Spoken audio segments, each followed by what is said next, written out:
residential and commercial units. For repairs or estimates, call 620-872-3508 or visit them at 910.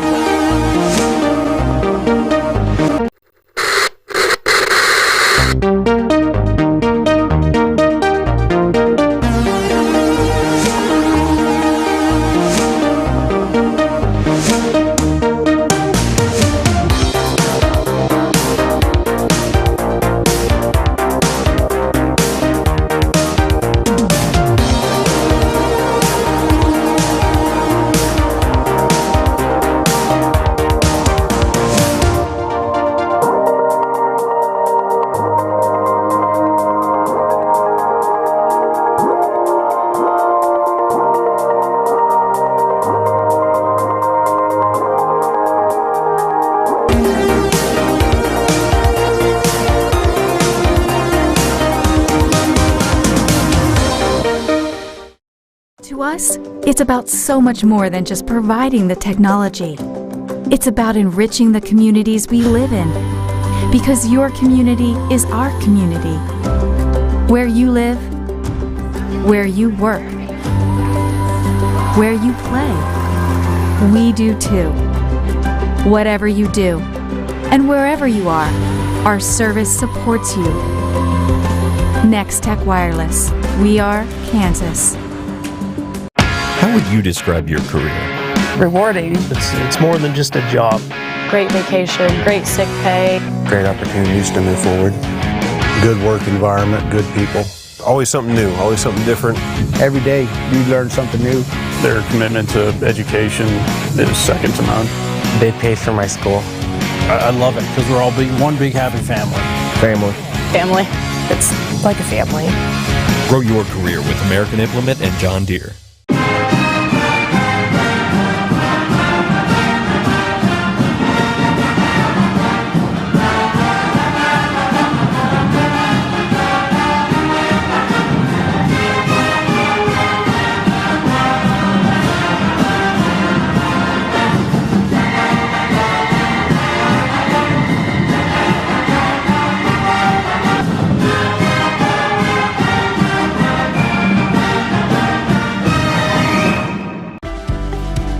Furrow Heating and Cooling of Scott City is a proud sponsor of Beaver activities. Brent and Angie take pride in helping our activities and support our students 100%. They can also help you with any heating and cooling needs that you have. Give Furrow Heating and Cooling a call at 620-872-3508 and see if they can help you with your needs today. For exceptional service in real estate, put Stephanie Shapland at Shapland Real Estate to work for you. Property homework is what we do best at Shapland Real Estate.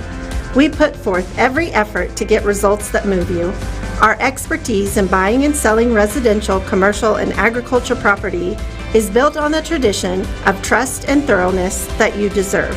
Shapland Real Estate takes pride in our community and in cheering on our students in all that they do. Give Shapland Real Estate a call or visit our website today. Scott City Eye Center has been a leading provider of optometry services and vision care products in the Scott City community since 1999. Our experienced eye doctors offer comprehensive vision examinations that our Scott City Optometry office specializes in the diagnosis and treatment of a wide array of eye diseases, conditions, and problems. We use advanced diagnostic technology, and we are committed to improving the quality of life. Give yourself the gift of clear vision by scheduling an appointment with Dr. Joshua Gooden, OD, today. It's hard. He's a tough kid. He's got great balance. He's a good kid, too. I mean, he's an upbeat kid on our team, always positive with everybody, a fun kid to be around. So I'd say he's probably a better person than he is a football player, and he's a pretty darn good football player. So, good to see him have success there, and, we're going to keep running him. I mean, that's one of our main plays, the one play he ran the majority of times. Once again, Coach Jim Turner here, pregame tonight. Scott City taking on Hugoton, and Hugoton coming in with a lot of confidence. And back to played them early last year in week 2, so none of their linemen started in week 2. I think a couple of them started a little bit later in the season, but so from when we played them last year, this year it's a whole new offensive front. Some big kids, they got a lot of size. Mace is really good in the backfield, got good speed and good size, and the Costner kid's pretty good. And And they got the Rios kid that hurdled for him too. He's a little smaller, but he's got really good speed. So they got a lot of weapons. We're going to have to defend, mainly the run, but also the pass as we move into it. But if we can't stop the run, it won't matter. Yeah, a little bit different for them this year. They're a little bit more reliant on the run game than they are the pass game. Yeah, they're still going to spread you all over the place, and that's part of it. They're going to spread you out and try to run the ball. So, but with that Johnson kid last year throwing, they were really, I wouldn't say throw heavy, but they're probably close to 50-50, where this year it's a lot more run. Offensively, I know you always expect it year in and year out from Holcomb, the blitz. So what are some things you have to do to try to counter when they blitz their linebackers all the time? Well, they're going to catch us a time or two if they're going to blitz a lot, but our main thing is follow our blocking rules, and when we follow our blocking rules, especially on the run plays, we should be secure in every gap. So, that's the big thing our guys got to get across that we've been really working on hard for, a month now plus. We thought we looked really good before we started playing, and then we get a little confused when we get up there against the defense in different spots. So they just got to follow the rules and block the gaps they're supposed to be in, and it should take care of itself.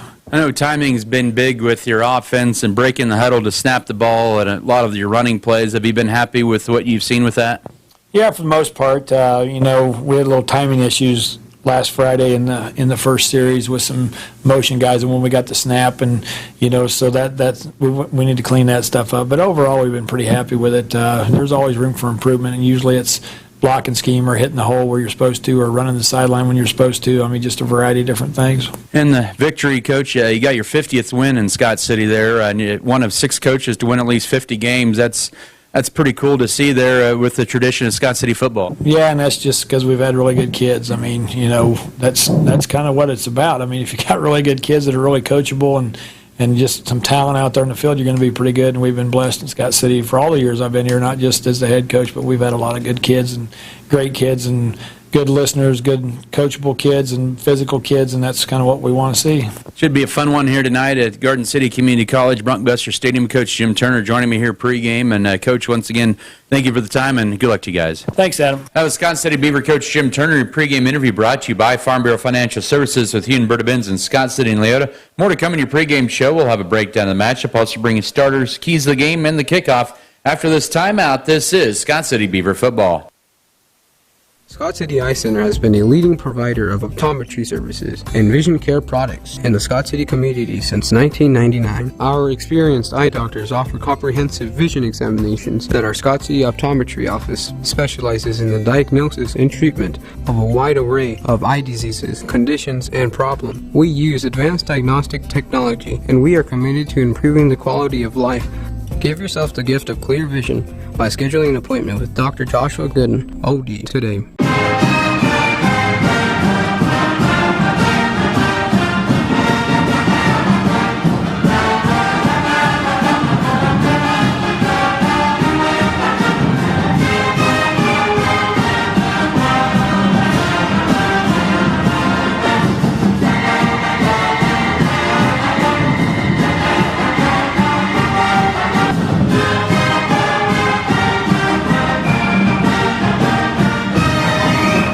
If you are in the market for a new or used vehicle, check out J&R Car and Truck Center of Scott City. J&R Car and Truck has a fully trained service and parts staff for repairs on most makes and models of vehicles. Locally owned and operated, J&R Car and Truck Center provides over 250 new and used vehicles in stock and ready to be delivered. Stop on in and check out jrcarandtruck.com for your next vehicle. J&R Car and Truck Center, your Chevrolet, Buick, and GMC dealership in Scott City.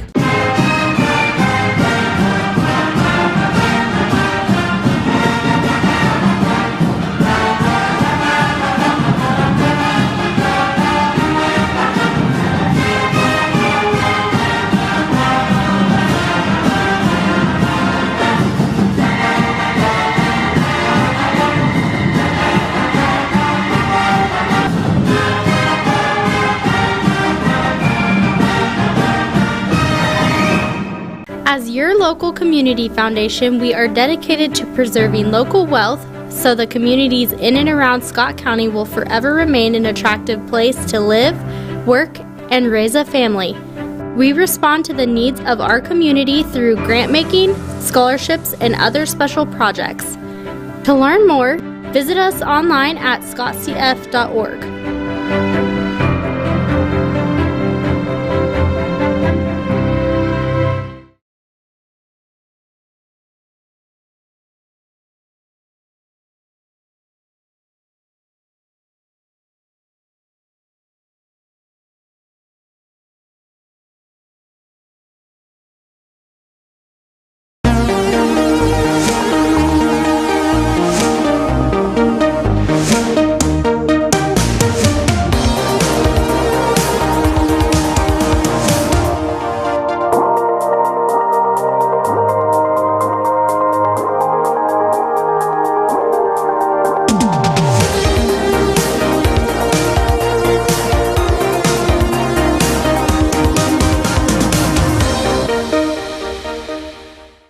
Sticks of high school football, and I never mentioned this before, but this is the first ever meeting between Scott City and Holcomb in district play.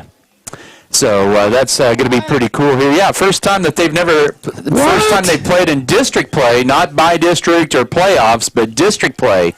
Wow. Scott City and Holcomb have never played in district. So well, I guess, usually they make us go east and west, us north ones, Colby, Gidland, Scott City, and down here, Holcomb and Hugoton, they've been going east too. And so, yeah, I get it now. Yeah, well, we're right now showing off their video board and putting the starters up on the board. I think it's for the offense or the defense. So that's a pretty cool deal that they're doing there. Putting the pictures, headshots of right now they're introducing Scott City's players up on the board there. But that's a pretty cool deal there that they're doing. It is. So, I like it. Man, get your face plastered that big. That's scary. That is a huge... Well, I don't know. What would you say that is? Probably 20 yards across, maybe? I mean, it is really, not 20, maybe 10, 15. Well, you can definitely see it from the highway. Oh, yeah. We saw it when we were coming in here. But taking a look at this.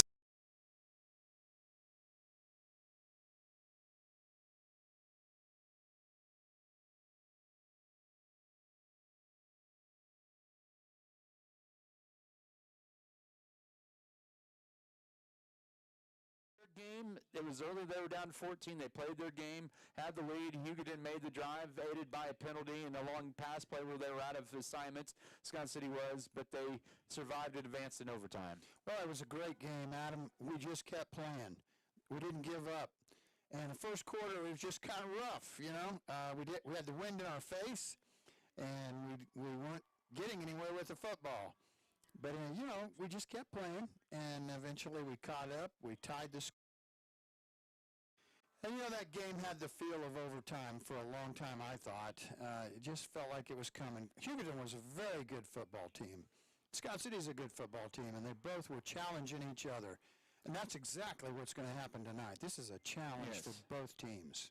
Yep, and Scott City last week, they were outgained by Hugoton in the game, but thought they really shut them down. They forced 4 turnovers. They were +2 in the turnover margin last week, and that was big. 3 interceptions, and even though Scott City only had 233 yards, they gave up over 280 yards of offense. They did a lot of the necessary things to give themselves an opportunity to win. Avery Knoll, that was a Simon sound play in overtime when they run that halfback pass. Safeties usually love to just run up there and attack, but to stay back there and cover the offensive player and then the play by Metzger, that was a heady play there. Nobody right. Saw that green grass on the left for the win and the walk-off. Well, I asked one of the assistant football coaches that was up above as he came down through. I said, was Metzger's play a called play? Because all the receivers had flooded to the right side of the field. Metzger was going to the right and then decided he dodged that tight end or the defensive end and took a step back to the west, and it was like wide open. Yes. And I said, put it in the playbook. That was a great play. Well, it's definitely on film now, that's for sure. But that was a good win for Scott City in play. You got Adrian Elder back, and then you're probably going to see maybe Jace Thomas at least on offense. More than likely J.P. Harris tonight. He had an injury in that first quarter last week against Hugoton. But play without 2 seniors that have been big contributors, that is huge. Yeah, it's great, Adam, to have any injured kid that gets to come back and play. Mm-hmm. That is awesome. You know how it is, Adam. A lot of kids, they only get to play varsity football maybe 1 year of their life. They're not good enough maybe to be out there for 2 or 3 years. And so you get 1 year to really shine, and then you get injured halfway through the season and you're out for a couple of games. That's always tough for kids. Well, on the other side, we take a look at the Holcomb Longhorns. Kent Teeter, the 9th-year head coach, and his teams have been very successful in the month of October. In his first 8 years, Holcomb is 28-9, and so that's been a big key to their success and their runs deep in the playoffs during his tenure. But they have a versatile quarterback. He'll play quarterback, he'll play running back, and even go catch passes as well in Damon Mesa. Oh, he when you see this kid, think of Hugoton's quarterback last week. That's that kid, the same kind of kid, same kind of build, 6 foot, 200 pounds, and runs well, throws well. runs the offense. He's a he's leading them in everything, pass throwing and running. Well, this year, Holcomb has relied a lot more on the run game than their pass game. They've been a very balanced team in years past, but they are averaging 277 yards on the ground, only 96 yards through the air, which is very unusual for them because we mentioned there just a little bit ago here, Tim. They've been a balanced team, but they are pass-heavy this year. They do average 36 points a game. They have wins over Liberal. That was probably their best win of the year so far, 34-20. They forced a lot of turnovers there. Cimarron, Ulysses, Goodland, and Colby, they've also knocked off as well. They are 2-0 in district play, but, this is a team that did lose quite a few seniors, but this is a very junior-heavy team this year. Well, they only have 7 seniors on their team, Holcomb does, and then they have 14 juniors. But I'll tell you, Adam, when you said they're run-heavy, pass second, and not much, my thought is tonight they're going to face a tremendous defense in the Beavers. My guess is they'll throw the ball more tonight than they have all year long.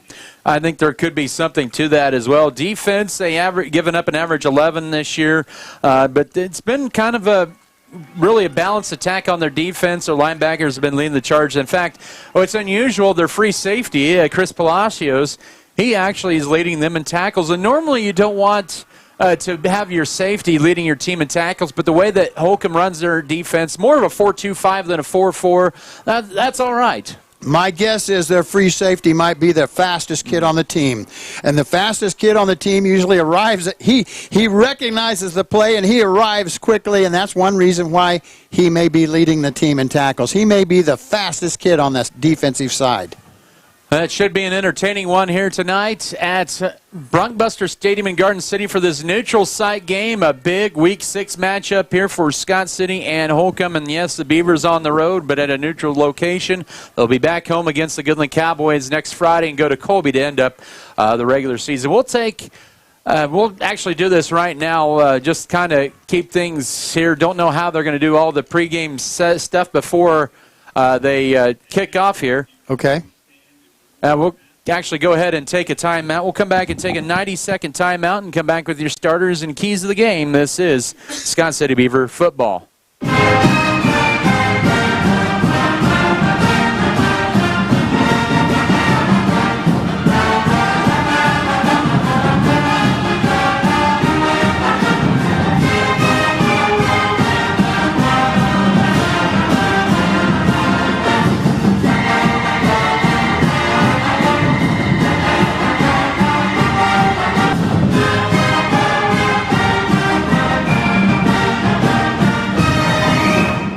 White's Food Liner is located at 1314 South Main Street in Scott City, Kansas. They are open daily from 7 a.m. to 10 p.m. Home delivery is available Monday through Friday from 8 a.m. to 5 p.m. just by calling 620-872-5854. They are a full-service grocery store offering a wide selection of varieties at affordable prices. Sign up today for their mobile app. Look for it in the App Play Store under White's Food Liner. Don't forget to visit today. There's nothing more spacious than Western Kansas, and nobody closer than our communities. We are determined to keep our communities connected to schools, kids to teachers and parents. We believe a connected world is a better place. We're more than what we do for our hometowns. It's what we do with our hometowns. S&T is proud to be your family, your friends, your neighbor.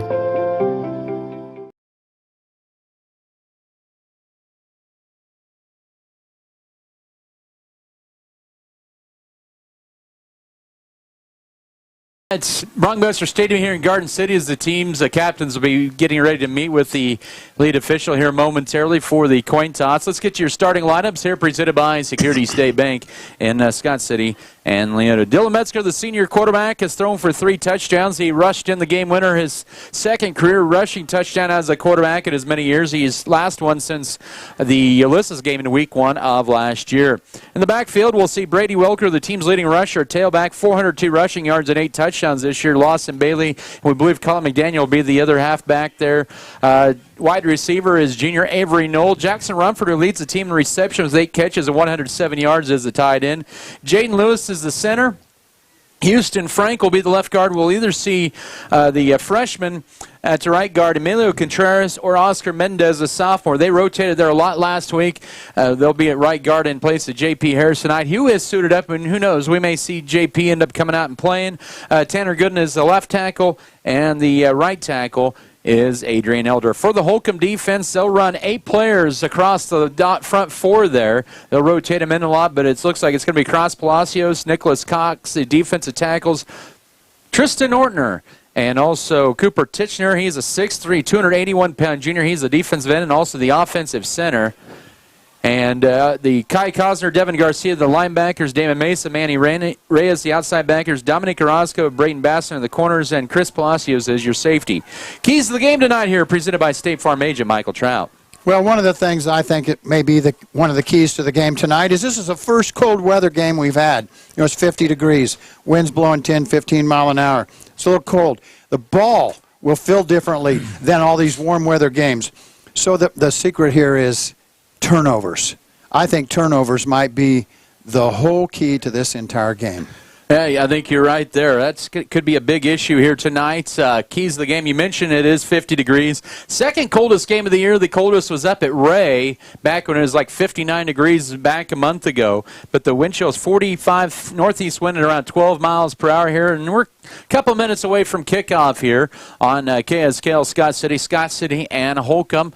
So I mentioned the Beavers will be at home next Friday night. That'll be their final regular season home game, and then it's at Colby, and that'll be the regular season finale. Holcomb will host Hugoton, and then they'll wrap up district play with them, and they'll go to Southwestern Heights in week number 8. So Scott City, I guess, won the toss, like to defer. We'll see the Holcomb offense first, as it will be Scott City defending the north end zone, Holcomb the south. The Beavers in the road white tops, light blue helmets and pants, light blue numbers and letters to the dark blue trim.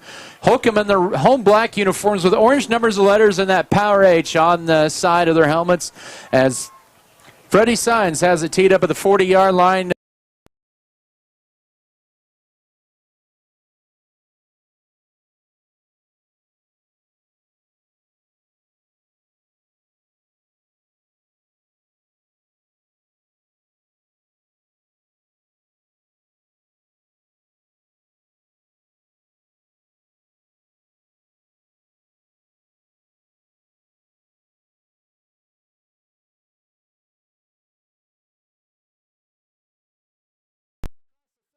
And Cesar Peregrino will take down Manny Reyes at the 35-yard line, the 36-yard line.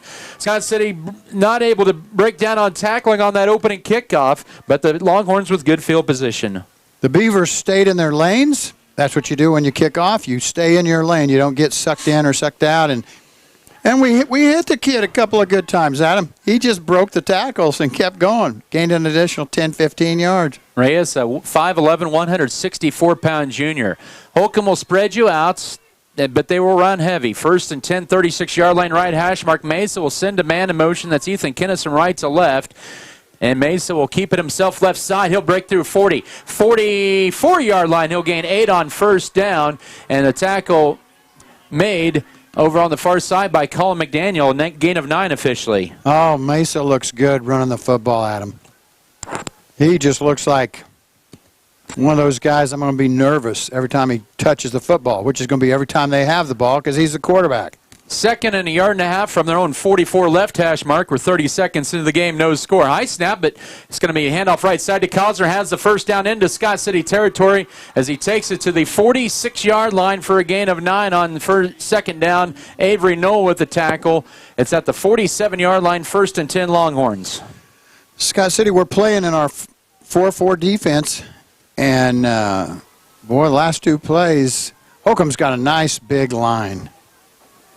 First and 10, Holcomb. They're at the Scott City 47-yard line, no score. Opening series of the ball game. Mace will send one in motion, kind of a flex bone look. It'll be Cosner carry up the middle. He's across the 45. He'll gain 5 yards on first down to the 42. And Tracer Chapman on the tackle for Scott City, setting up a second and 5. But the Beavers giving up way too many yards already on this first series. Yeah, I agree with that, Adam. But there's some good blocking there. Holcomb's doing nothing fancy. Everything pretty, there's no sweeps. It's pretty much been just inside or outside the tackles. It's a pretty big line as well for Holcomb. 2nd and 5, 42-yard line of Scott City Longhorns. It'll be a option keeper, and it's going to be kept by Meza, and he gets brought down for a gain of 1. Good job that time by that was Lawson Bailey staying home at the 41-yard line. Make it the 40 for a gain of 2, setting up a 3rd and 3. Well, that's that run-pass option type thing, RPO in the backfield, where the quarterback takes the ball and he holds it to the running back, and he just kind of waited, and then pulled it back and took off. Well, it took a little late. It was late developing. That's how 40-yard line. Cosner up the middle, or handoff to Cosner. A late flag comes out. Correction, that is Manny Reyes on 3rd down, their first penalty of the night. And we'll see who the flag is on. A great tackle right at the 40-yard line by Scott City. It is holding on the Longhorns. Boy, now you got to... I imagine Coach will take this penalty. Oh, absolutely. 10 yards back. Scott City's defense this year, 36% on 3rd downs, although they gave up 9 of 15 last week to Hugoton. That's a big 10-yard penalty. It had been 4th and short, but field position is a factor there. Yeah, I think field position is very important. All right, so 9:51 to go first quarter. The ball just midfield.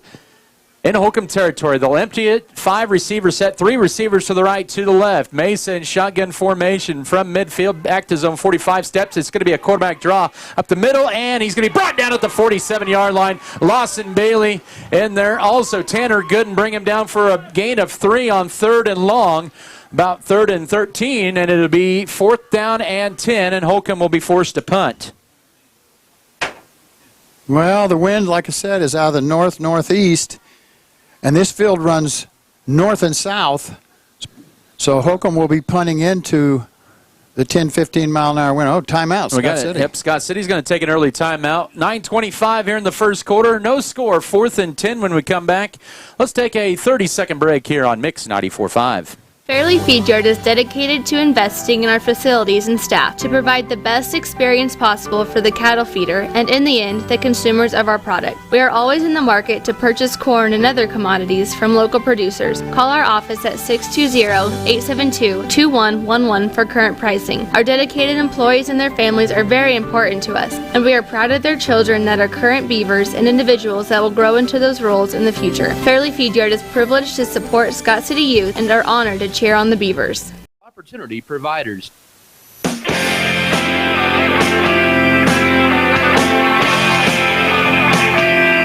Football tonight brought to you by Winterland Farms, White's Food Liner, Wheatland Electric, Western State Bake, Western Kansas Insurance, also Volgamore Family Farms, Turner Sheet Metal, True North Cafe. 4th down and about 10. They will... This is a great place for a fake. Yes. 4th and 10, 4th and 9 here at the 46-yard line of Scott City for Holcomb. It is Chris Palacios, who averages around 35 yards a punt. They'll go after him a little bit, but it's a high, wobbly kick, angled left, and it will bounce inside the 20, inside the 15, and it'll roll dead to the 11-yard line. That'll be about a 35-yard punt with 9:13 to go first quarter. Scott City's team offense to take the field for the first time in a scoreless game. Well, Teeter played field position there. Now, I truly think that's one of those places where it could be a fake punt. That could have been the reason why we called timeout, was to visit about that a little bit. But, boy, we're deep in our territory at the moment. Yep, they're marking this at the 11-yard line. Scott City with their first snap at it here. Avery Knowles split wide to the left. They'll do that pistol wing T setup with the wing to left, sweep play left side, and that one is going nowhere. In fact, he may lose a yard. Lawson Bailey back to the 10-yard line. Holcomb had that read right away, setting up a 2nd down and 11. Yeah, nothing fancy. That looked like what we've been running all year long. Golly, to think we could watch the game. Yeah. They're showing the replay every time up there, so it's kind of fun. 2nd down and 11, 10-yard line. Scott City will split 4. Receivers added to be a drop. Fumble inside the 10. I think Scott City fell on it at the 5. No signal yet. And it is Scott City's ball at the 5-yard line, so they'll lose 5 more, and it almost, in a way, feels like it's very similar to the opening 2 plays last week opening series for the Beavers. We're going backwards. That's what we did last week. That one there would have been a killer to lose that turn. Just like I said, these turnovers, cold weather, turnovers, it's going to decide this game. Third and long for the Beavers at their own 5. Third and 16. They'll send a man in motion, put 3 receivers left. Metzger swinging out left. Making the catch is Avery Knoll. Then he bobbles it, picks it back up, still has room to run. He'll get good yardage out of it, but well shy of the first down, taking it to the 12 for a gain of 7. Tackle made by Chris Palacios, and it's a 3-and-out for Scott City. How about that? We make a catch, we start running, and then the ball just flops up in the air.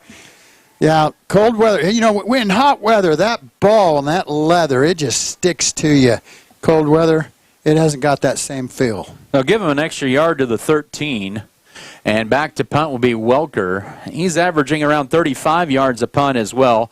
Holcomb should get good field position. They'll have Reyes around his own 45. Welker kicks this one a high end-over kick. It actually bounces at midfield and now back onto Holcomb's side of the 50.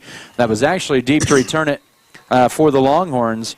That was Dominique Orozco. But it's going to be down at the 46-yard line with 7:16 to go first quarter here in a scoreless game. Well, there you go. Holcomb started the game, I don't know, 30, 34-yard line, something like that. So they've already gained like 15 yards. That's why you play field position games. And so they're almost at midfield already. High school, it's tough to go. I'm telling you, 70, 80, 90 yards for touchdowns. Unless you have one guy who breaks one for the whole thing. But to 10, 12, 15 play drives, tough to do. You can shorten that by starting at midfield. Their first drive is at their own 36. This one at their own 46 left hash mark. I think they're going to reset the play clock or the game clock here. No signal yet. Official does have a microphone. He hasn't used it yet, I don't believe. Now he's going to reset the play clock again to 25. Trying to get this figured out.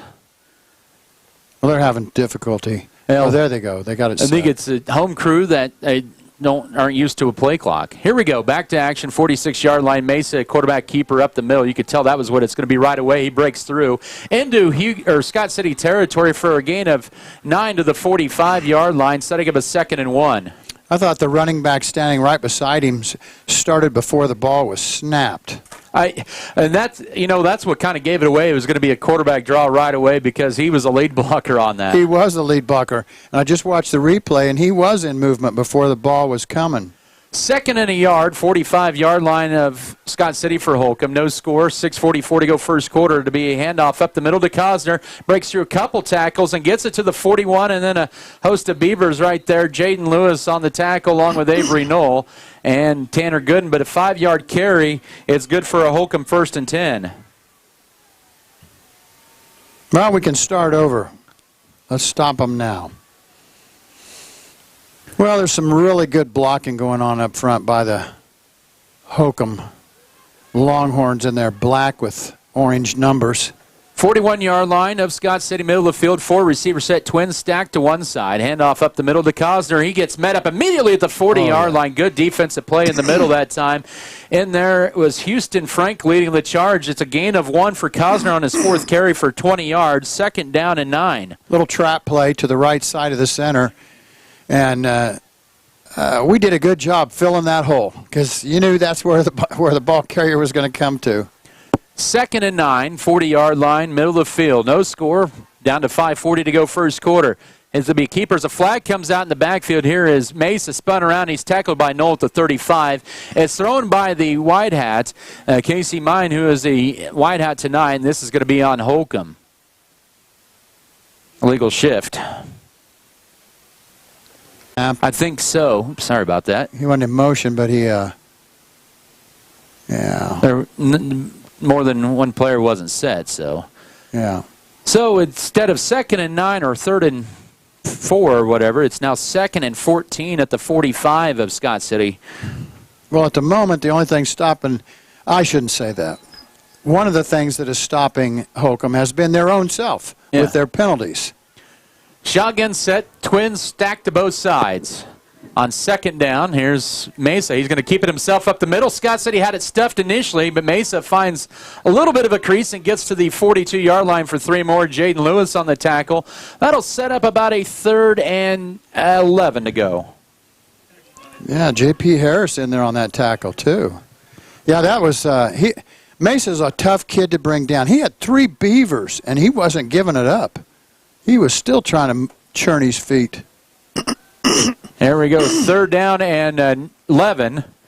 So just a 3-yard carry for Mesa, already his 5th carry for 27 yards. The Longhorns are 0 for 2 on third downs. This is the 5th play of the drive here. Mesa will run a quarterback sweep right side. Scott said he had it strung out, but Mesa finds a crease 35, and he's going to be close to a first down. They'll mark him at the 33, but a flag on the backside, and we may have another holding on Holcomb on third down. You know, I said J.P. Harris, but that's Jaden Lewis. Yes. That 6 is kind of crunched up there. Well, I'm sorry. On cue, though, here is Harris coming out for, okay, very coming good. in for Lewis. So what were they doing? Holding, yep. And they're going to move Aaron Ruelas to a defensive end position, I believe, as well on this third down play coming up. So 10-yard penalty, that's a spot foul, and that's going to mark it back at the 48-yard line.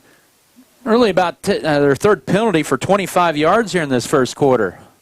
Well, you know, keys of the game are always turnovers, field position, and penalties. Yes. Holcomb at the moment isn't playing that game well. 4:40 here in this first quarter, no score. Holcomb facing a third down and 21 at their own 48-yard line. Boy, could the Beavers get one more defensive stop here. Well, I'm curious if we'll stay in that 4-man front or if we'll switch to a 5. 3 receivers to the right, 1 to left. Mesa rolls to his right, looking to pass for the first time. Flush out of the pocket. Scott said he has him down at the 41-yard line. Adrian Elder reached his big paw out there and brought down Mesa. That's a tough thing to do with one paw, and it's a big loss of 7, and Holcomb will be negative yardage on this possession and be forced to punt. Oh, Adam, that's awesome. That defense is awesome, isn't it? Yes. Let's see. Oh, man, they have stats right on the scoreboard, Adam. I love it. Well, here we go. Up to date. Palacios standing at his own 29 to take the snap from Mortner. Low snap this time. The kick is high, and he booms this one away. Calling Daniel deep to return to let it roll, but it takes a Scott City roll across the 25 to the 27. It started at the 22, but bounced back on a little backspin on about a 35-yard punt with 3:40 to go first quarter. Still no score. Well, in the field position game, we started last time at the 11, so we are way better in the field position game at the moment. Yeah, that's 16 yards plus for the Beavers here in the early going. See if they can get something put together. 1st and 10, 27-yard line. A lot of movement there, but handoff left side. Welker trying to find something, and as a flag comes out, he'll lose 2 yards. Holcomb is going to bring the house a lot here tonight. That flag came really, really late. And it's going to be a holding on Scott City. Oh, I was hoping for a face mask. That would have been nice, too. But that's going to be a spot foul of the holding as well. So, illegal procedures. Okay, well, we'll take Scott City will take that. Well, and my first impression was we had a lineman leave before the snap. Now, I'm surprised Holcomb elected to. Okay, if it's an illegal procedure, I think it was a holding call because they backed him up 10 yards. Okay, I swear he was doing that. You know, we got to. The white hat is his back is to us. We're on the visitor side. 1st and 20 for the Beavers. 3:25 to go first quarter. Metzger in that pistol set. Toss left side. This is to Lawson Bailey trying to get to the outside. Gets it across the 20.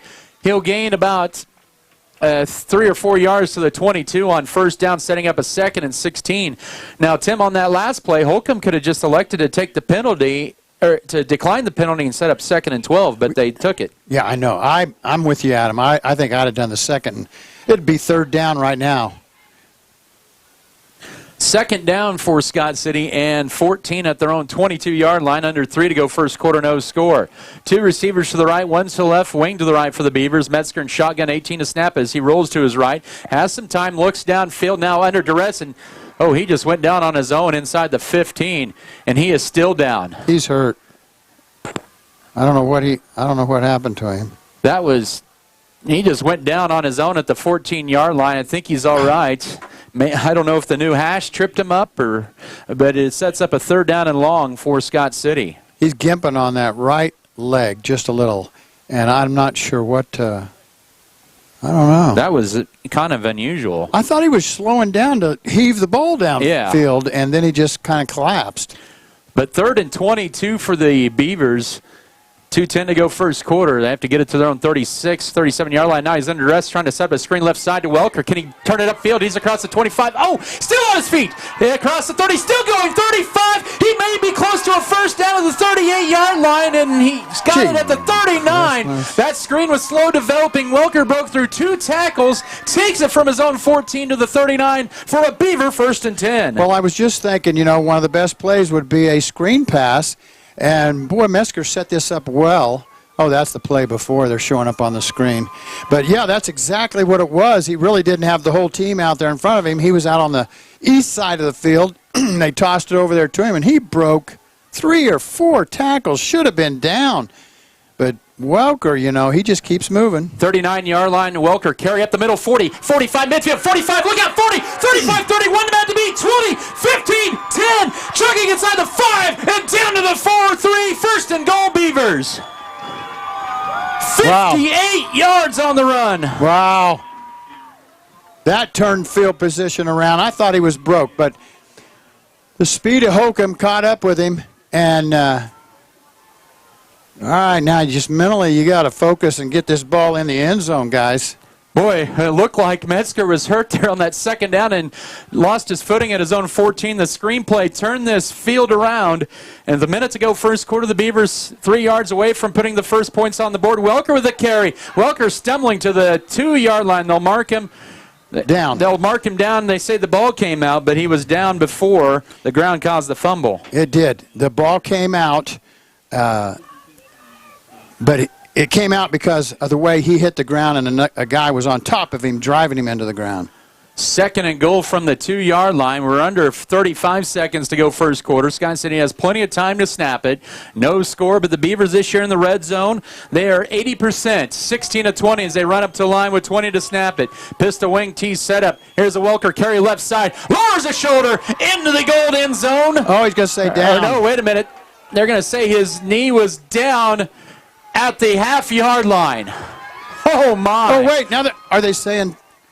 They're just waving. There's 8 seconds, so we're going to have 3rd and goal just outside the goal line as the first quarter clock is going to run out. Okay. Man, he can't be any closer. The front end of that ball's got to be right at that white line. You're right. No score as we head to the second quarter. They will go to the complete opposite side of the field. 3rd and goal from inside the 1 when we come back in 1 minute. This is Scott City Beaver football.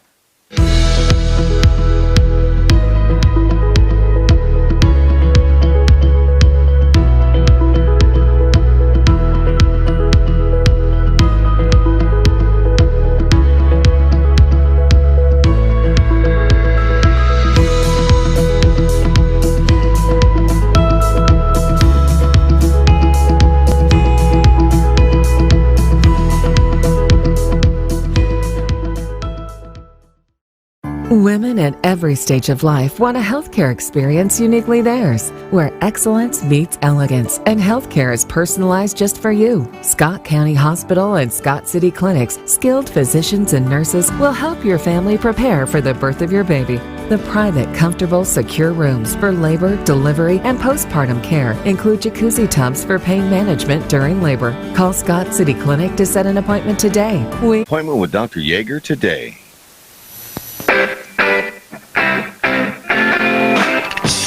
Starting the second quarter here at Broncbuster Stadium in Garden City, the Beavers, you can barely see any room between the goal line and the front nose of the football. 3rd and goal from the 1. Metzger, high snap, Welker, carry, yes, no doubt about it. Hands are up by the officials. Touchdown, Scott City. Seconds into period 2, the Beavers cap off a 73-yard drive, one of the longest drives of the year, to lead it 6-0. Oh, that was awesome, Adam. All set up by Brady Welker. Heck, did Brady Welker carry the ball every time after the big run, too, didn't he? Yes. Every one of them. All right, here's your kick. 11:53 to go first half. Placement down. Here's Aldo Munoz' PAT, and I think it's wide left, and it is his 4th miss of the year. But Scott City scores first, 6-0. 7 seconds into period 2. We'll come back in 30 seconds for the kickoff. This is Beaver football. This is Beaver football. We've come to the time when one day it's hot, then next it's cooler. Before it turns cold, have your system serviced or checked by Turner Sheet Metal Heating and Air Conditioning, your authorized Bryan dealer in Scott City. If your furnace is on the fritz, consider an upgrade in your furnace service from 60 to 96% with a better comfort level. Turner Sheet Metal is NATE certified and has been trusted for over 40 years. They say thanks for your business, and if you haven't worked with Turner Sheet Metal, why not give them a try? Get a free consultation at 872-2954. Turner Sheet Metal Heating and Air Conditioning, South Highway 83 in Scott City, where they do whatever it takes.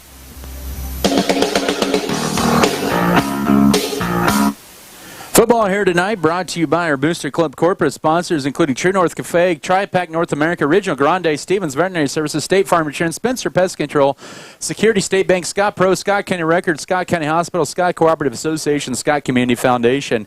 Scott City ends up with a 7-play, 73-yard drive in 3 minutes and 47 seconds as they get a 1-yard punch in from Brady Welker. Extra point missed by Aldo Munoz is now 14 of 18 on the year. But more importantly, Scott City leads early here 6-0. Be Freddie Signs to kick this one off.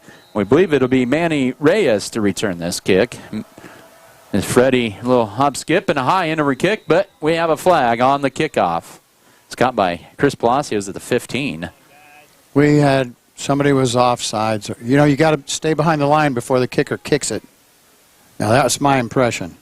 That's the only thing. Yeah, that's the only way I could see it. But now they get to kick it from the 35-yard line as the official will mark this one off 5 yards. But that was a big change of pace there for Scott City. That screen on third down and long, and goes for about 24 when he needed about 23. And Welker took it the next play about 58 yards, 3 yards shy of the end zone, but then he ends up getting the 1-yard run. Here's Andover kick. It's a high, short one, angled right side, and it'll be caught by one of the up-back runners across the 30.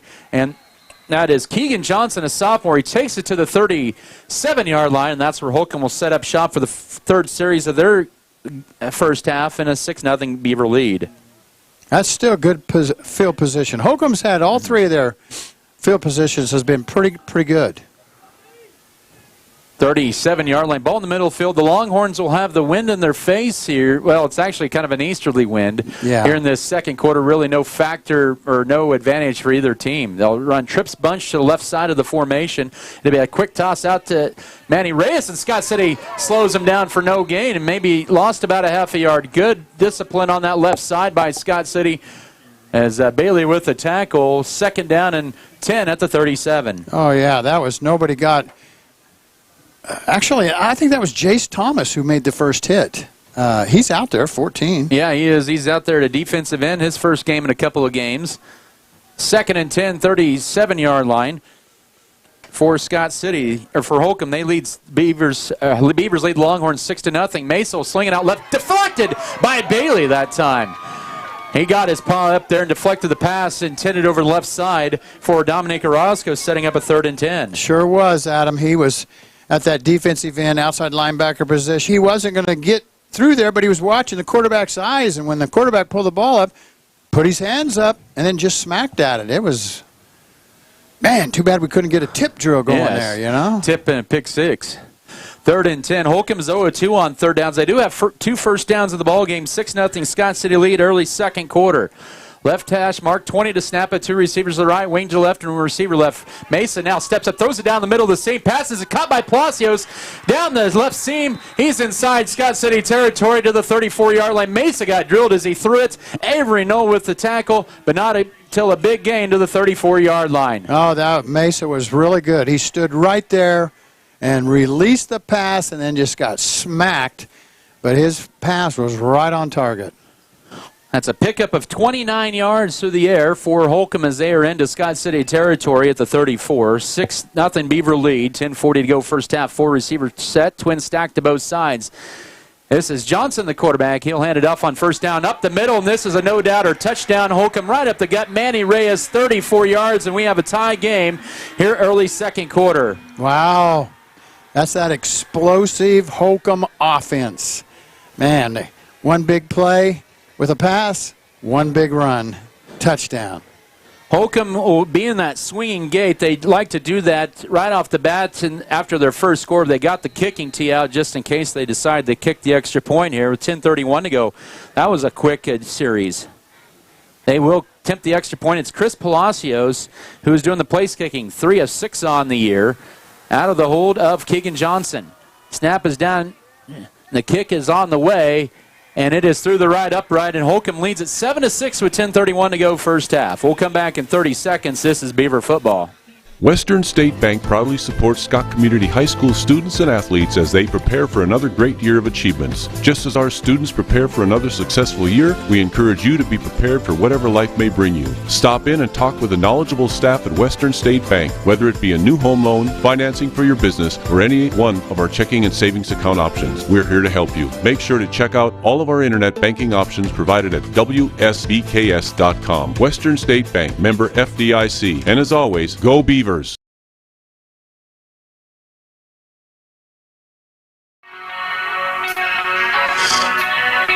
Football tonight is brought to you by our great corporate sponsors, Scott City Pharmacy, Giftologist, Scott City Ice Center, Road and Beacon Green Agency, Richards Financial Services, R&R Pellet, Our Brothers Auto, Body Mechanic, and Precision Ag and Seed. Holcomb converts a 3rd and long on a 29-yard pass play. One play later, Manny Reyes, 34 yards right down the heart of the field. And the extra point kicked in by Chris Palacios. That ended up being a 4-play drive for Holcomb and 63 yards. And 1:21 off the clock. And they have the first lead of the night for them at 7-6. But here we go. Scott City to quickly get the ball back. Keep in mind, this is also the first time this year Scott City did not get the ball first all year. We haven't had that like that in a while. This is returnable by the Beavers at the 15-yard line. Going right, 20, 25. This is Tarango across the 30, and the Beavers will have their best field position of the night as it was Alex Tarango taking it to near the 35-yard line for Scott City. Nice return. Tarango is a fast kid when he gets the ball. Not very big, though. No. Good return to the just across the 34 officially mark it. 1st and 10. 7-6 Holcomb leads it here with 10:25 to go first half. And the Beavers will send Rumford out to the right, as well as Metzger. Little Wildcat formation. It's Welker with the Wildcat carry, and he's going to be brought back for a huge loss inside the 30 of the 29. A loss of 6. Cooper Tishner, the 281-pound junior defensive end, with a stop. Wow. It looked to me like they were blitzing all 8 guys. First play, they're just going to come after us. Yeah, first time Scott City's run the Wildcat all year, and didn't go for very far there. 2nd and 16. That was the Wildcat. Yeah, 2nd and 16, 29-yard line. They'll send Tarango wide to left, McDaniel, Rumford to the right. Wing to the right for Scott City. Metzger back to pass on 2nd down. Under duress immediately. Lose some. He'll tuck it up and run. He's across the 30. He'll be tackled at the 32-yard line. And making the stop right at the 32-yard line was Manny Reyes. It's a 3-yard gain, setting up a 3rd down and long. Ooh. Holcomb was getting some penetration into our backfield on that one from them 4 down linemen. I don't think linebackers blitzed at all. It was just they were getting through the Beaver line. 3rd down coming up. Scott City 1 of 3 on 3rd downs. Down 1 early 2nd quarter, 9:13 to go first half. Metzger back to pass on a high snap. Now steps up here. Will check it up and run. He's got room 40, and he's going to be near a first down. Very close, depending where they mark it.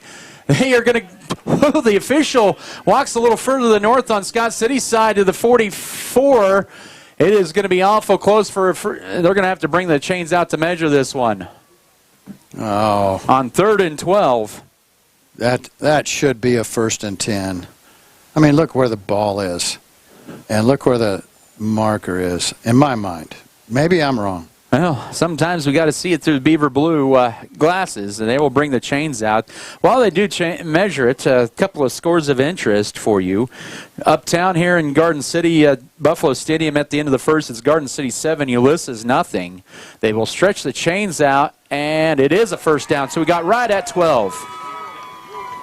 Got it by 3 inches. And Goodland leading Colby 14-0 after the first quarter at Cowboy Stadium. Man, them Eagles and Colby are sure struggling. Yeah, it's kind of a tough year for them here. It's 7-6 Holcomb, but the Beavers with a new set of downs at their own 44-yard line in the middle of the field. 8:48 to go first half. That's the best thing that you said, with another fresh set of downs. Let's see what we can do. Pistol wing tee set up. Here's a handoff. Welker right side. Blaster there, 50, 45, and he almost took it. He couldn't keep his feet, but he gains 12 more yards, and it's a Beaver 1st and 10. He's up to 6 carries, 66 yards, and has 9 touchdowns after his first touchdown of the game. Adam, if he'd kept his feet, I think he'd have went for another touchdown. Yes, as he takes it to the Longhorn 44.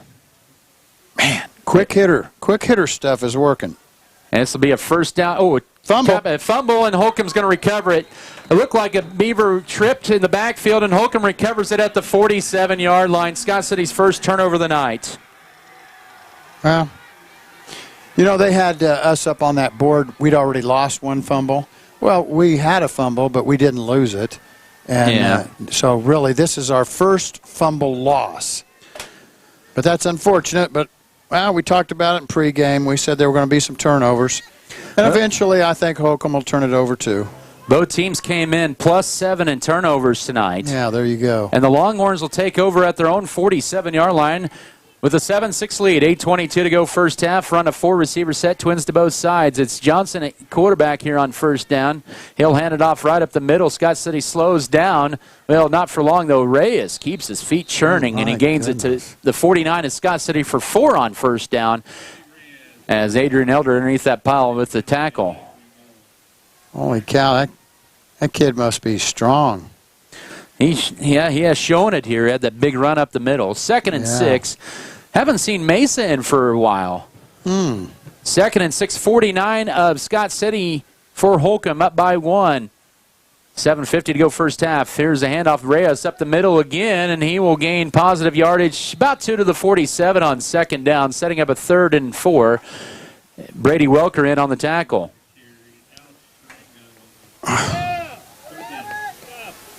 Give him 3 to the 46. 3rd and 3. Holcomb 1 of 3 on 3rd downs. 7-6 Holcomb leads. 7:25 to go first half. We're going to have an official timeout here. Looks like Reyes, the 164-pound junior, he got his first start last week at Colby after Kai Cosner was out with an injury, and he rushed for 95 yards on 14 carries and a touchdown. He has 2 rushing touchdowns in as many weeks after this one that tied the game up a couple of minutes ago. Big 3rd and 4. 46-yard line, 3rd and 3. Up the middle, Reyes broke through one wall, but Scott City brings the cavalry and will stuff Reyes for a loss of 1 on 3rd and 3 as they finish him off at the 47-yard line for a loss of 1. You know, you hadn't seen Mesa in the game in a while. Well, he's over on the sideline, Adam. Got his pant legs pulled way up, and he's kind of gimping around on a right leg. Maybe he's done. He may have got hurt on that pass he threw on their last series. 4th down. Holcomb will have another official timeout here with 6:44 to go first half. That could change what Holcomb decides to do as well. They will have Chris Palacios to punt his 3rd punt of the half. Scott City potentially with their first 3 and out of the night.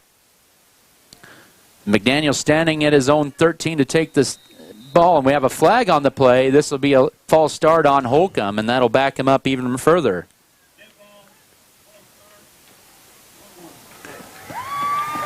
An official wearing a microphone. Oh, I heard him that time. Yeah, 4th and 9 now. Their own 48-yard line. Last time we got pretty close to blocking this thing. Yes, you're right. Scott City will have about 9 or 8 guys in the box there. There's a higher snap, and they go after it, and they block the kick! Walker blocks the kick, picked up, it's fumbled inside the 40, but Scott City will have plus field position at the 39. Welker blocks the punt, and the Beavers flip the field again. Awesome. I just had a feeling. Yes. Well, that'll work. Well, last time we got pretty close. Why not go after him? Oh, yeah. I like this field position to start. At the Holcomb 39-yard line, about 5 yards where they ended their last series on a turnover. 1st and 10, Scott City down 1. 5:53 to go first half. Noel Split wide to the right. Pistol wing T set up a man in motion. Welker up the middle. Tiptoes his way to the 35. Drags 2 Longhorns for an extra yard to the 34 on first down. Setting up a 2nd and 5. And in on the tackle is Corbin Johnson. He's a 169-pound freshman. You know, when the other, and I'm not saying the other team is faster than us. I'm not saying Holcomb's faster than us, but when you have speed and you're facing speed, the best way to defeat it is to run directly at it. And that's been our best play is Welker straight through the line. 2nd and 5, 2 tight end set. Here's a Welker carry right side. Has a first down as he lowers his shoulder inside the 30 at the 27-yard line. Only Chris Palacio separated Welker from the end zone, and another 1st and 10 for the Beavers on a gain of 7. He's already at 78 yards on 8 carries. 78 yards on 8 carries. That's almost 10 yards a carry. 1st and 10 here for the Beavers. They're at the 26-yard line of Holcomb, down 1. 5 minutes to go first half. Here's another Welker carry. 25, leaps over a pile and takes it to the 21 for 5 more on first down. Setting up a 2nd and 5 as we go under 5 minutes to go first half. Give him a break and put Bailey at that position and let Bailey carry it straight ahead for a play or two. Well, 2nd and 5. And just tell him, okay. Metzger could go, okay, Bailey, we're going to go to the right this time, and just he'll turn and hand it to you. We don't have no plays. Sometimes if it ain't broke, don't fix it. That's right. Well, Bailey now half back to the left side on second end. They'll toss it right side opposite. This doesn't go anywhere. And Holcomb wasn't fooled on the misdirection. A loss of a yard for Welker. The 22 is leading the charge that time for the Holcomb Longhorns. That was Dayton Knoll, a 6'4", 276-pound sophomore, setting up 3rd and about 5. Yeah, see, there we go. We tried to go right and go wide. And like I said, Holcomb is a very fast team. And so they were quick to coming to the point of attack and then getting into the backfield to get him. And I like the idea of just, let's dive. And then eventually we could do something different. 3rd and 6, actually, for the Beavers after that loss of a yard. They have 15 to snap it there at the 22. Holcomb down 1. Under 4 to go first half. Here's Metzger. He'll run a quarterback sweep left side, trying to get to the outside. Turns it up inside the 15 for a first down. Into the Lewis Automotive red zone to the 13. Make it the 12 on a 9-yard play, and it's 1st and 10 Beavers. There you go. See, you fake it up the middle, and then you run it around the end by the quarterback. So you gain an extra blocker when you have the quarterback run the football. 10-yard carry by Metzger over to the left side. Left hash mark, 12-yard line of Holcomb. 7-6 Holcomb. 3.5 to go first half. Welker carry goes up the middle inside the 10. Trying to drag the pile to the 9. He'll be shoved back. They'll only give him 2 yards to the 10 on first down. Setting up a 2nd and 8. So we could get a 1st and 10 out of this, couldn't we? Yes, without the touchdown. Yeah. This will be the 6th play of the drive for Scott City. Make the 7th play of the drive coming up for the Beavers. But they have burned over about 2 minutes, almost 3 minutes on this clock. 3 minutes to go first half. 2nd and 8, 10-yard line. Handoff left side. Bailey turns it up inside the 5, and he's going to be close to a first down. They'll actually mark him at the 4 for a gain of 6. But it's 3rd and 2, and it's 4-down territory for the Beavers. There you go. Nice play. We kicked the defensive end out. Ran inside him. Bailey's really good on that play when we go off tackle and kick that end out. Scott City tonight 4 of 5 on 3rd downs. They do have 7 1st and 10s already in this first half. Trying to make it an 8. 3rd and 2 from the 4. Scott City with plenty of time to snap it as they run to the line with 30 to snap it. Pistol wing T setup. They'll send a man in motion to the right. Welker carry up the middle, and it's going to be close to a first down inside the 3. He may be marked a yard shy, and it looks like they're only going to mark him at the 3 where his knee went down, setting up a 4th and 1. Oh, brother. Don't you hate 4th and 1 inside the 5? I hate them. Scott City's rushed for 105 yards in this first half, but 4th and 1 from the 3-yard line for the Beavers. 2:14 to go first half, down 1, 7-6. Scott City this year on 4th down, they are 7 of 10 and 1 of 3 last week against Hugoton. 4th and a yard from the 3, 10 to snap it. And we're going to get a timeout on the field here. Before that, it'll be taken by Holcomb, actually. Wow. We'll take it as well. 1:59 to go first half. Holcomb 7, Scott City 6. Let's come back in 30 seconds. This is Beaver football.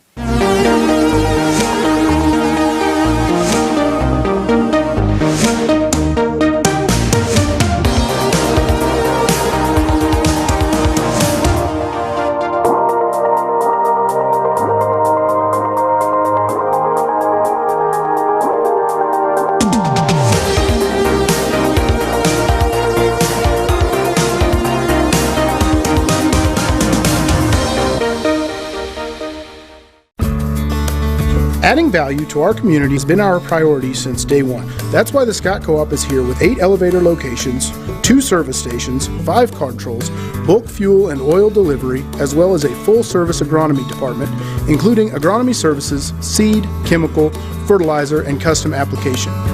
Visit us online at scottcoop.com or download our app for more information. Scott Co-op is a proud supporter of our local communities. Yard line of Holcomb down 7-6.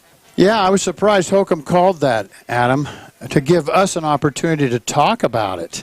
I don't know. I'm not sure what Coach Teeter was thinking about there. Right now, total yards, Scott City 139, Holcomb 106. Beavers trying to take advantage of block punt here and punching, and this is a big score late in the first half if Scott City can get it, because it is their football to begin the third quarter. 4th and a yard from the 3 of Holcomb as Scott City breaks the huddle. Metzger goes under center. I'll hand it off to Welker, and he's going to be stood up. His second and third effort may be stopped short, and he is right at the 3-yard line. Scott City cannot get the penetration, and the Holcomb defense stuffs Scott City on 4th and a yard from the 3-yard line. Welker lost both of his shoes on that effort as he was trying to, I don't know. Why didn't they go left instead of right? Yeah, we're not the coaches. We're just up here broadcasting. I know. But he lost both his shoes. Yes, he did. Both shoes. Now, we've seen him lose a shoe or two, during the games. But he lost them both trying to dig in. And, well, Holcomb got great penetration to the right of center, or to our right of center. And, they've got lousy field position to start with. 1st and 10 for Holcomb at their own 2-yard line, 1:53 to go, on 3, excuse me. It'll be a handoff on first down right up the middle. Now bouncing right side is Cosner. He'll take it for about 3 to the 6 on first down. It'll set up a 2nd down and 7 with 1:45 to go before halftime. Holcomb hangs on to their 1-point lead at 7-6.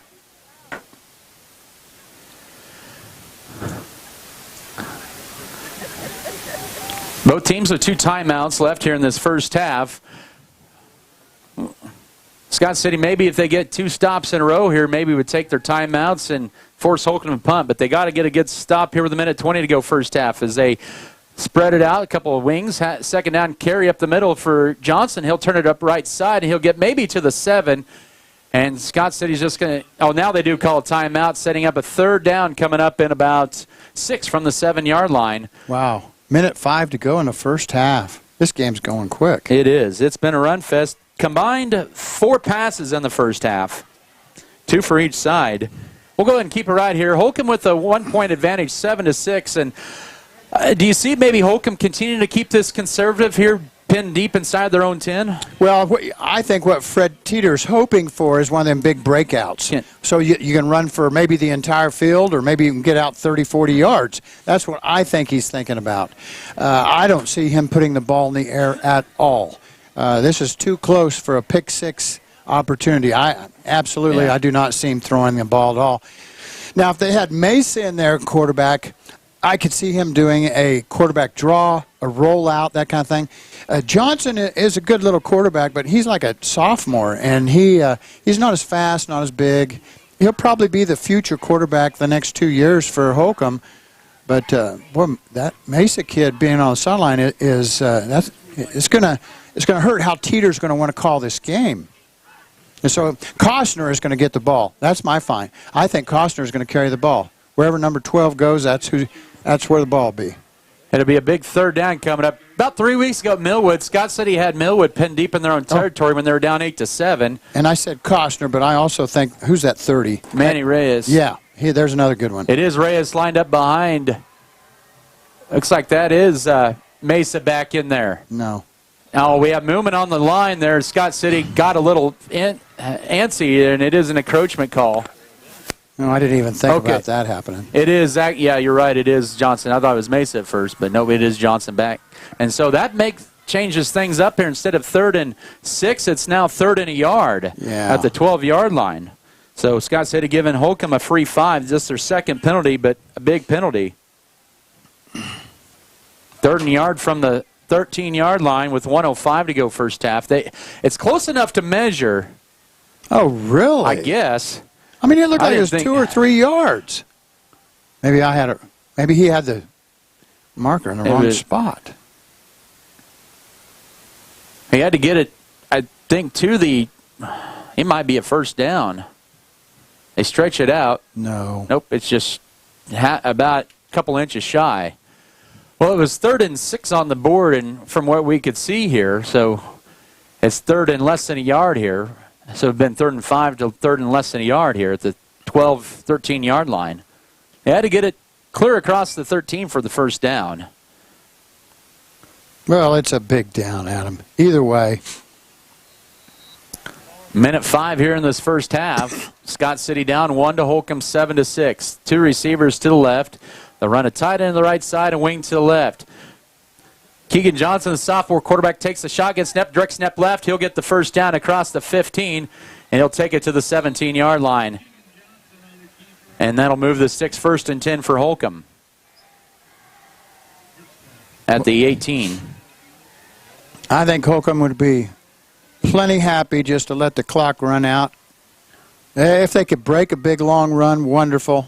Scott City would love to see a strip and fumble and a 20-yard return for a touchdown. 1st and 10, 18-yard line, 44 seconds to go first half. Scott City has 1 timeout. Holcomb has 2 at their own 18 as Johnson does roll to his right, goes to his safety belt. Cosner breaks through 1 tackle down the right sideline across the 20. He'll be near a first down to the 27-yard line, so Holcomb goes on first down, and it'll bring up 2nd and a yard. But with an extremely safe pass that goes directly to the sideline to a safety valve. Cosner with the catch, just his 2nd catch of the year. 5th play of the drive here. Final 10 seconds of the half. Here's Johnson, rolls to his left on 2nd down, looking at the flat passes, caught for a first down, and running out of bounds with 4 seconds to go, and a good play that time by Dominique Orozco at the 37-yard line. I'm just shocked, Holcomb. I mean, look at the time. There's hardly any time, and they're 63 yards from a touchdown. I'm amazed they're throwing the football. 37-yard line, 1 play left, 4 seconds. Scott City playing a soft coverage on that back end. 7-6 Holcomb lead. All the scoring in about a minute, 22-second span of the second quarter. Pick 6, Scott City, make them pay. That's the way I see it. 4 seconds here before recess. 2 receivers to the left, to the right. 1 in the backfield. That is Reyes there with the quarterback, sophomore Keegan Johnson. Johnson back to pass, rolls to his right. Final play, the half a flag comes out. Pass is going to be caught at 48-yard line. And I think Scott City, you want to decline the penalty if it's on Holcomb and just go to the locker room and take the play of 12 for Palacios. Legal shift.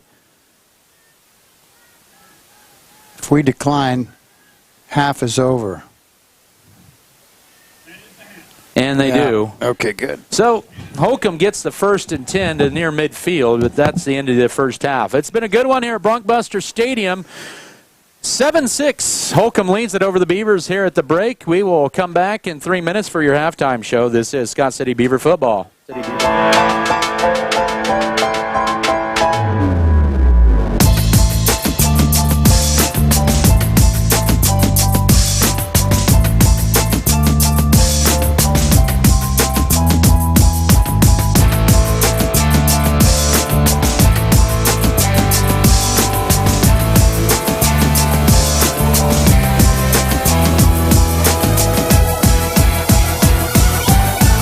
To us, it's about so much more than just providing the technology.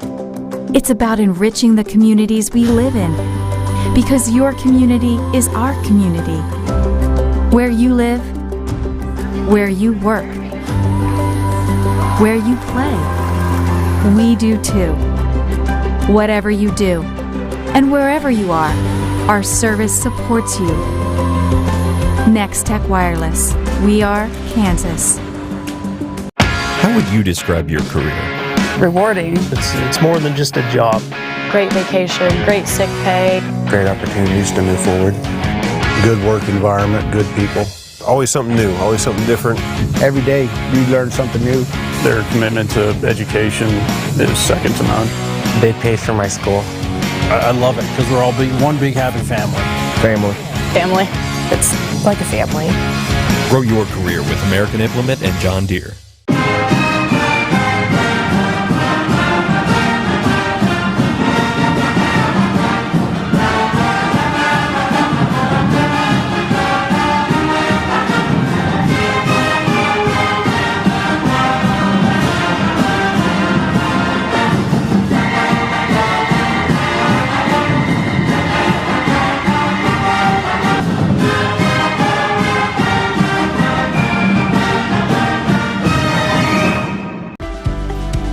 Furrow Heating and Cooling of Scott City is a proud sponsor of Beaver activities.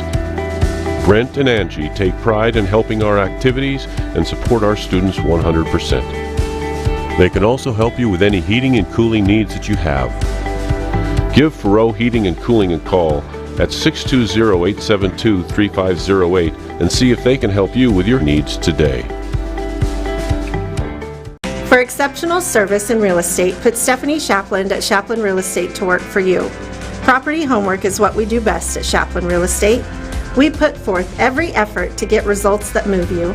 Our expertise in buying and selling residential, commercial, and agriculture property is built on the tradition of trust and thoroughness that you deserve. Shapland Real Estate takes pride in our community and in cheering on our students in all that they do. Give Shapland Real Estate a call or visit our website today. Scott City Eye Center has been a leading provider of optometry services and vision care products in the Scott City community since 1999. Our experienced eye doctors offer comprehensive vision examinations that our Scott City Optometry office specializes in the diagnosis and treatment of a wide array of eye diseases, conditions, and problems. We use advanced diagnostic technology, and we are committed to improving the quality of life. Give yourself the gift of clear vision by scheduling an appointment with Dr. Joshua Gooden, OD, today.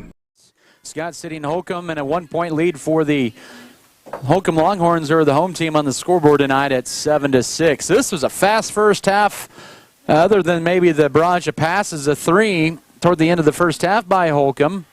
This has been pretty much... It's an exciting game. We knew coming down here this was going to be one heck of a football game, and we have one. Scott City took the first lead. Holcomb came down and got a score, and they kicked the extra point. We missed ours. Scott City did, that is, when I say we. And I don't know, been fun. It's a great atmosphere here. This is a beautiful field, beautiful facility. This Jumbotron down here is just amazing. What if we had one of them in Scott City? Yeah, that'd be nice. What does that cost? Oh, a pretty penny. Pretty pennies? Yeah. Yeah. Anyway, the game's been awesome, too. Yep, all the scoring in the second quarter. Scott City thought they had a score right at the end of the first quarter, but they ruled Brady Welker down just shy of the goal line. His knee touched, I guess, before across the plane, said the official. And then on the first play of the second quarter, 7 seconds in your scoring summary, it was Brady Welker in from a yard out. The extra point for Aldo Munoz missed, and it was 6-0 Scott City. But Holcomb would convert a 3rd and 10. And on the very next play, it'd be a 34-yard run by Manny Reyes, right up the middle. The extra point good for Chris Palacios, and that's the difference in the game. It's 7-6. Scott City had their chance. They had blocked a punt after holding Holcomb to a 3-and-out after Holcomb had forced a Scott City turnover. Beavers drove it down to the 3, but on 4th and a yard, Scott City was stepped short. Holcomb would get it to near midfield as the first half clock ran out here. 7-6 your score. Yes, Scott City's had their opportunities here, but, you know, down 1, get the ball to begin the second half. This is still anybody's game. Oh, it is anybody's game, with it being just a 1-point game. But, boy, that would have been nice to have scored when Brady was, you know, stopped at the 1 or whatever. And, you know, that's just the way the ball bounces sometimes. And Brady did a great job. The line did a great job just smacking straight ahead. And that was the best play we had going, so they just continued to, you know. Why do something different if it keeps working? And you know, their personnel stays the same and they haven't changed anybody. That's kind of how football is. You find the weak spot on the other side of the team and you take advantage of it. And you do it over and over and over. And that's what we were doing. But that, I don't know if they changed personnel on the defensive side, moved some kids around or what. Anyway, the play didn't work that time, and that was on 4th down. All right, well, that's how it looked here. We'll have plenty of time before the start of the second half to get you caught up on what's going on here and the stats and also scores of interest. Right now, we do have another timeout. Let's take another 3-minute break. It's Holcomb 7, Scott City 6 here at the break here at Broncbuster Stadium in Garden City. Back in 3 minutes. This is Scott City Beaver football.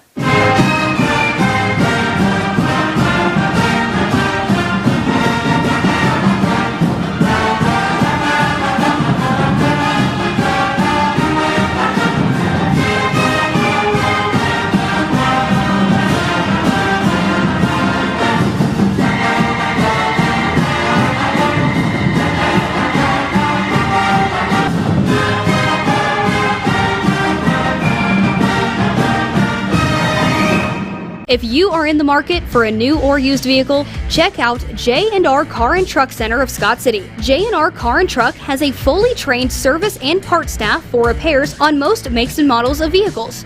Locally owned and operated, J&R Car and Truck Center provides over 250 new and used vehicles in stock and ready to be delivered. Stop on in and check out jrcarandtruck.com for your next vehicle. J&R Car and Truck Center, your Chevrolet, Buick, and GMC dealership in Scott City.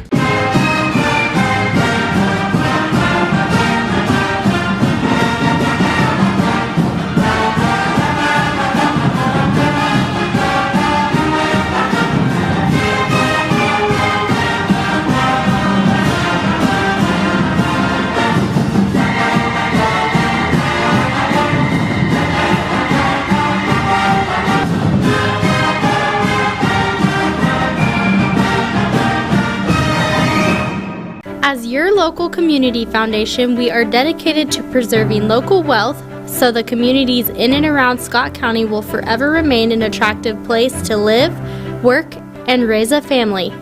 We respond to the needs of our community through grant making, scholarships, and other special projects. To learn more, visit us online at scottcf.org.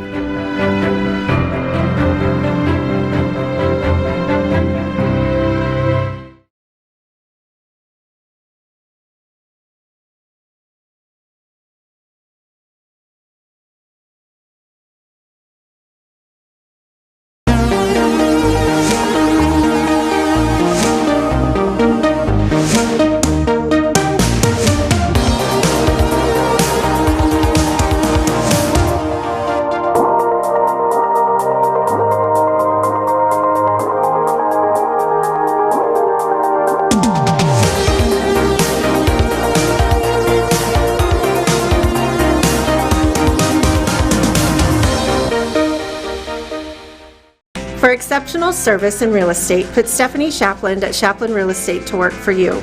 Property homework is what we do best at Shapland Real Estate. We put forth every effort to get results that move you. Our expertise in buying and selling residential, commercial, and agriculture property is built on the tradition of trust and thoroughness that you deserve. Shapland Real Estate takes pride in our community and in cheering on our students in all that they do. Give Shapland Real Estate a call or visit our website today. Western State Bank proudly supports Scott Community High School students and athletes as they prepare for another great year of achievements. Just as our students prepare for another successful year, we encourage you to be prepared for whatever life may bring you. Stop in and talk with the knowledgeable staff at Western State Bank, whether it be a new home loan, financing for your business, or any one of our checking and savings account options. We're here to help you. Make sure to check out all of our internet banking options provided at WSBKS.com. Western State Bank, member FDIC. And as always, go Beavers! A little difference, and they gave, let's see, we'll run through that here real quickly. Actually, they're off a few yards of Holcomb, but nonetheless, that's okay. For the Scott City Beavers in the first half, they ended up with around 139 yards of offense unofficially, 106 on the ground, led by Brady Wilkers, 85 yards on 12 carries. Dylan Metzger was 2 for 2 through the air for 33 yards. Scott City did have the one turnover, and they had a total of 7 first and 10s. In fact, both teams had 7 first and 10s in the first half. The Beavers were 3 of 6, make that 4 of 6 on third down and 0 of 1 on fourth down, and penalized twice for 15 yards. For the Holcomb Longhorns, they unofficially had 180 yards of offense in the first half, as actually, they did have 150 yards of offense, 154 yards of offense unofficially in that first half, as they did have 121 on the ground, 59 through the air, actually 91 on the ground, and 59 through the air in the first half. Their leading rusher was Manny Reyes. He had 34. He had 44 yards unofficially on 4 carries and the touchdown. Keegan Johnson was the leading passer, 3 for 3 for 30 yards in that first half. They were 2 of 4 on third down, and they did not attempt a fourth down. They had 7 first and 10s and punted the ball 3 times in the first half. And really, Scott City's defense has done a good job in the first half. Offense, if they can, take care of the ball convert those third and fourth downs, I think they're going to be all right in the second half. Well, I think the second half is going to be as exciting as the first half. You know, Adam, the other night you interviewed a couple of kids on the radio. They're out for football. There are a couple of seniors that don't get to see the field much.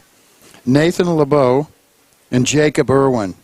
And I was tickled that they were there, that they're out for football, and such great attitudes. Both of their attitudes is, I'm here to make my team better.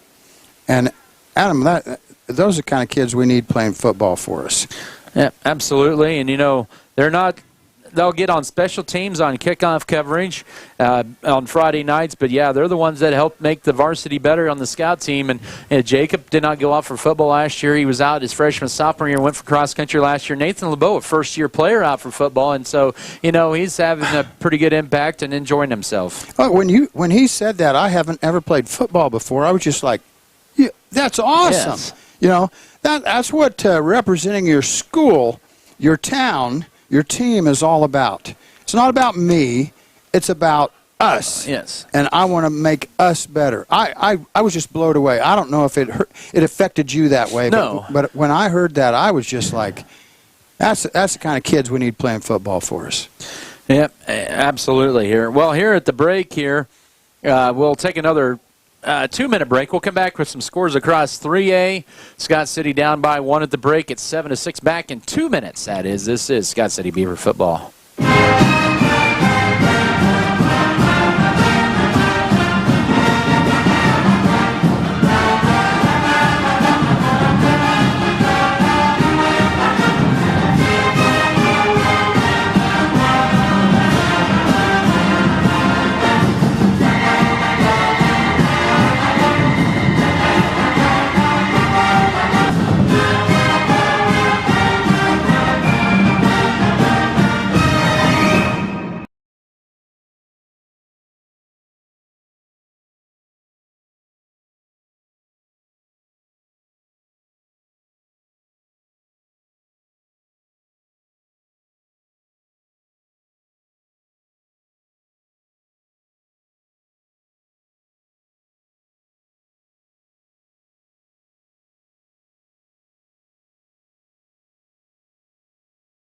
To us, it's about so much more than just providing the technology. It's about enriching the communities we live in, because your community is our community. Where you live, where you work, where you play, we do too. Whatever you do, and wherever you are, our service supports you. Next Tech Wireless. We are Kansas.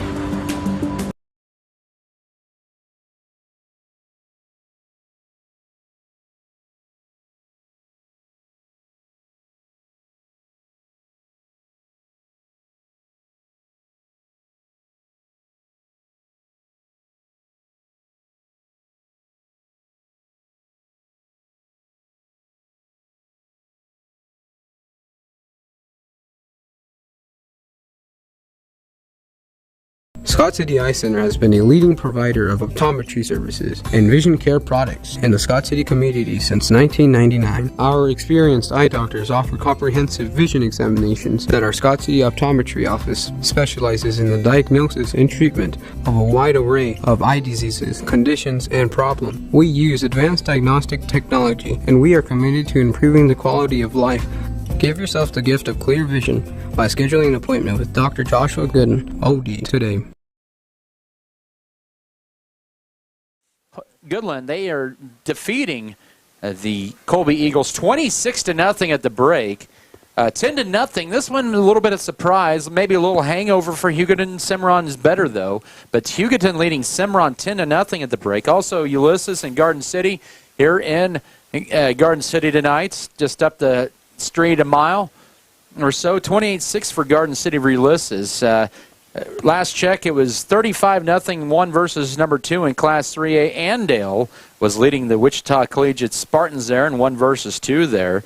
Let's see if I can get some other 3A scores here of interest, and really don't have a whole lot. This first half went so quick. The score I'd really like to know is Wichita County Meade. Don't have that score. Man, that's 1 and 2. Yes. In 8-man 1. Yes, it is. We do have Girard over Iola at the break, 28-0. Here it's 7-6. They're moments away from kicking off this second half at Scott City. That'll be set to receive. It's the first time this year Scott City will have the ball in the opening series of the second half. They have always had the ball first in the first 5 games. Well, I'm looking for that number 5, Mesa, but I don't see him anywhere. Well, we're going to see Chris Palacios. He's going to kick this one off at the 40-yard line for the Holcomb Longhorns. And Scott City will defend the south end zone to begin the third 12 minutes of play here at Broncbuster Stadium. Hopefully the Beavers can rally for a second straight week. This time it's just a 1-point deficit, as Scott City will get their full allotment back on the field here to the kickoff return team. Holcomb is all lined up for the kickoff. Scott City still in their huddle. Well, we've still got 50 seconds since running down on the clock. On that warm-up clock. Deep to return. Go ahead. Maybe they'll go ahead and bump it up to 0, but I don't know. Well, deep to return will be Colin McDaniel as well as Cesar Peregrino. They're going to stand inside their own 10 for Scott City as Palacios set to kick this up, but they got to wait till the clock is set. Digital. No start and stop like the older scoreboards. It's all video board on the south end. And then one step approach, and the kick is up, and we're underway in the second half. This is going to be Alex Tarango across the 20, across the 30, and he'll be upended at about the 33-yard line. Had a Holcomb Longhorn waiting right there, and that's where the Beavers will take over, 1st and 10. Imagine it was still a pretty spirited locker room for the Beavers. Down 1, get ready for the second half. Yeah, you always wonder what kind of adjustments either team is going to make.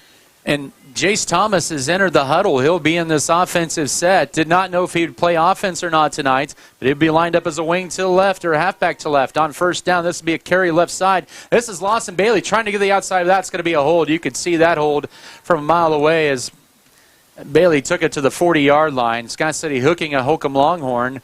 Did not get hooked by the horn on the left side. 1st and long now coming up. We're supposed to hook the linebacker on that side, Adam. We're not supposed to hold him, but we're just supposed to hook him. That's what they'll say. So it'll be 1st and 20 here. Awesome. Now we can just gain another 20 more yards. Well, that 7-yard play would be wiped off. It'll be marked at the 24-yard line, 1st and 20. Third penalty of the Beavers for 25 yards. And so 1st and 20 at their own 23. Opening seconds of the second half, 7-6 Holcomb leads it. Week 6 of high school football as Jaden Lewis hovers over the ball. The Beavers will break, and they might get another penalty here. They had too many men in the huddle. Their trip's stacked to the right side. 10 to snap it. Metzger, a quick toss it right to Brady Welker. They have a seal over the right side. He'll get across the 25 to about the 29-yard line. He'll gain 6 on first down. That almost could have been illegal participation on Scott City. The tackle was made by Corbin Johnson. Did we actually break the huddle with 12 in it? I think so. Yeah, I had that feeling too. Oh, well, they were being lenient to us. That's okay. 2nd down and long. 2nd and 14. Opening seconds of the second half. As Metzger and Avery Knoll will go to the huddle there. Actually, Knoll will be split wide to the left.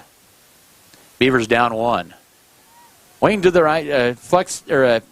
Pistol wing T set up. Play fake for Metzger. Swings it out left side. McDaniel reel it into the 30. Outside the numbers 35. Down the left sideline 40. Oh, he stepped out of bounds at the 41.5-yard line. His foot got bigger or wider like he did on that kickoff return against Higgin last Friday night. He was close to breaking it, but it sets up a 3rd and 2. Yeah, that was a nice play. Nice throw by Metzger. Had just a finger touch out there. Wasn't a bullet or a clothesline. He just kind of lobbed it up and gave his receiver an opportunity just to run underneath that ball. Beautiful pass. Triangle will be split wide to the right as is Welker. Empty backfield on 3rd and 2 from their own 41. Down 1. A man in motion from left to right. Metzger will look to swing it out right side and can catch Tarango. Turns it upfield 50, 45, splits into defenders 40, 35, 30, 25, 20-yard line is where he's going to be brought down from behind. And the little slipstream to Alex Tarango nets 39 yards and a Beaver first down. Oh, yeah, that was a great play. Well, you really had 2-on-1 out here. You know, you get one guy blocks the cornerback and the other guy catches the ball. And Tarango just seriously has serious speed. That's why he's on them kickoffs. Just couldn't outrun that final Holcomb Longhorn. Boy, he did a good job of splitting them, though. He did. That was a great job. Metzger up to 84 yards passing, 4 of 4 at the 20-yard line. First and 10, a man in motion. Handoff Welker. Turns it upfield. He's going to be met up and maybe ekes out a couple of inches where he's tackled that time by Ethan Haremza, the senior, setting up a 2nd and 10. No gain. Well, you can bet at halftime they talked about Welker. We got to stop Welker. One of you guys has to break away from your blocker and tackle Welker. I'm sure that they mentioned his name several times. And that's why when we came out, we started with Lawson Bailey around the corner. We've thrown the ball twice. 2nd and 10 as Scott City enters the Lewis Automotive red zone at the 20-yard line, down 1. Metzger slings it out, right side pass is caught. Jackson Rumford will make the catch inside the 15, right at the 14. Sets up a 3rd and 4 as Rumford with his 9th grab of the year. Well, Jackson Rumford is a great receiver as a sophomore. He's 6'4", 6'5". He's out there. He has, when they split him wide, he's got a cornerback on him that's like 5'8", 5'9". I don't care what team we play.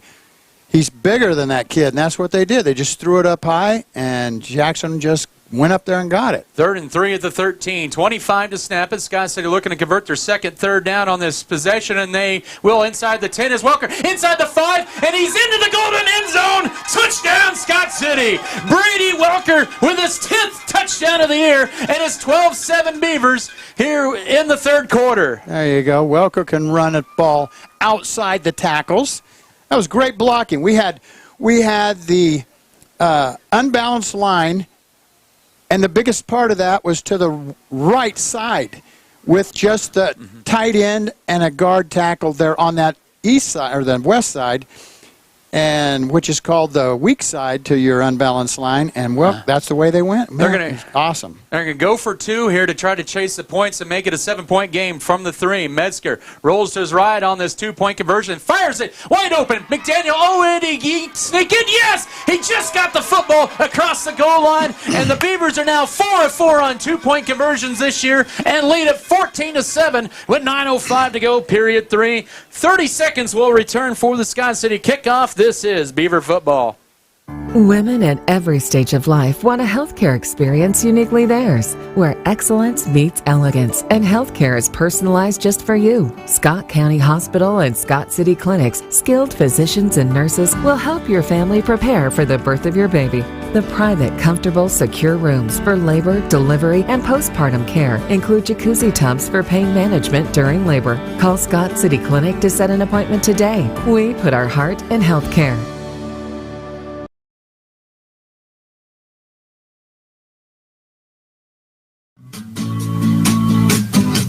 Scott City converts 2 3rd downs. The most important than the second one resulted in 6 for Brady Welker from 13 yards out as he's over the century mark for the 3rd time this year. And the 2-point conversion from Metzger to Colin McDaniel, and it's a 14-7 Beaver lead, 9:05 to go 3rd quarter. That drive for Scott City, 6th place, 67 yards and 2:55 off the clock. As Scott City gets the points back to go up by a count of 14-7. And we'll see what Scott City can do on their first defensive possession of period number 3, as it is Freddie Signs, to tee it up at the 40-yard line. 1 deep to return for the Longhorns. This is a high, short kick. It's going to be caught by one of the up-back guys across the 20. Angles right side, 25, and to be met up at the 27-yard line. And that's either a flag or a marker. Marker. Dominique Orozco. Okay. On the kickoff return, as it'll be 1st and 10 for Holcomb. This will be their worst field position of the night. 14-7 Scott City lead. Perfect. That's what we want. There is a flag late I thought there was a flag. Might have been a 5-yard face mask penalty on Scott City. That'll push it up to the 32-yard line, 1st and 10. Well, I thought I saw a flag fly. That'd be Scott City's 4th penalty for 30 yards. 32-yard line right hash mark with 8:58 here in the 3rd. Holcomb's first series of the half. You got Johnson at that quarterback, Yep, too. he remains in at quarterback. He's been in there since early part of the 2nd quarter. 4 receivers set, twins to both sides. Holcomb has gashed Scott City up the middle for most of this ball game, and they will this time. Here is Reyes across the 35-40, first down as he takes it to midfield for a gain of 18 on first down, make it 17 on first down, and Avery Knoll with the stop. Oh, I tell you, that Holcomb bunch has a nice line, good running backs. They miss Mesa at quarterback probably. Johnson's okay, but it's their line and those 2 running backs. Man, they're impressive. Ball at midfield, 1st and 10. 3 receivers set to the left, 1 to the right. At midfield, Reyes carry up the middle. Tried to bounce the left, breaks through 1 tackle. He'll gain 4 yards to the 46 into Scott City territory. And in on the tackle that time was, I believe, J.P. Harrison there, among others. 2nd down and 5, they'll say, at the 45. It's good to see J.P. Harris back out on the field, Adam, because we weren't sure he was even going to play. Holcomb trying to respond, and they've had a pretty good drive so far. 2 plays into Scott City territory at the 45, setting up 2nd and 5. Under 8 to go, 3rd quarter. Handoff. Right side, Reyes. He'll take it for our line, setting him a 3rd down and 3. As upending that time is Adrian Elder, but the gain of 2 to the 43 for Reyes on his 8th carry. Well, it's a big down. My guess is it's closer to the 3rd and 3. You know, Holcomb would probably go for it on 4th down from this point. All right, yeah, you're right. 3rd and 3. Holcomb tonight is 2 of 4 on 3rd down. 14-7 Beaver lead. 7:25 to go, 3rd quarter. As the Longhorns break the huddle with 18 to snap at the sophomore quarterback, Keegan Johnson in shotgun formation, 1 in the backfield, 2 wings. Scott City shows blitz, a man in motion. They'll hand it off up the middle, and breaking through for a 1st down is going to be Manny Reyes. He'll take it inside the 40 to the 39-yard line. Needed 3, he got 4. I don't know if you could hear the fans on our side all rumbling their feet in these aluminum bleachers. Man, it was a lot of noisy. Yes. That's kind of fun.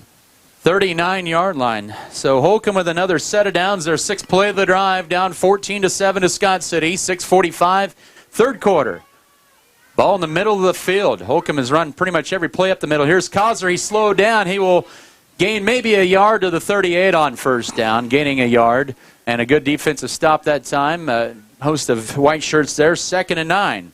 Yeah, we had a Beaver break through and get a hand on him, and that slowed him down. That's why he didn't have much motion, or his motion moving forward, and got kind of stopped and had to start over again, and that's why he didn't get much. 2nd and 9, 38-yard line, middle of the 3rd quarter, approaching 6 minutes to go. 7-point Beaver lead. Johnson on 2nd down, back to pass. He rolls to his right, looking downfield. He'll turn it up and run. Outside, 35-30, has a 1st down inside the 25 and down to the 23-yard line. A nice run of about 15 yards, and it's a 1st and 10 for the Longhorns. You know, Johnson, it looked like he was like picking and choosing his little holes as he went running off down the field there. Nice run. The Longhorns moving it to the 23. I'm sure he's related to all the other Johnsons. I think so, yeah. Keegan Johnson. Yep, 1st and 10. He's a sophomore quarterback to back up to Damon Mesa, who has not played since the 1st quarter, but he has had a lot of varsity experience this year, as Holcomb has at the Scott City 23. 5:28. This has been nearly a 4-minute drive for a toss right side to Reyes. Scott City slows him down, and blitzing in there was J.P. Harris, slows Reyes down for a 2-yard loss. They'll mark him at the 25. As he was approaching 100 yards, he's at 10 carries and 96 yards, 2nd and a dozen. That's what we need, some TFL going on. Tackle for loss. That means behind the line of scrimmage. We'll take a couple more of them. Yeah, absolutely. How about 3 more of these? That'd be awesome, and that's exactly what I'm thinking.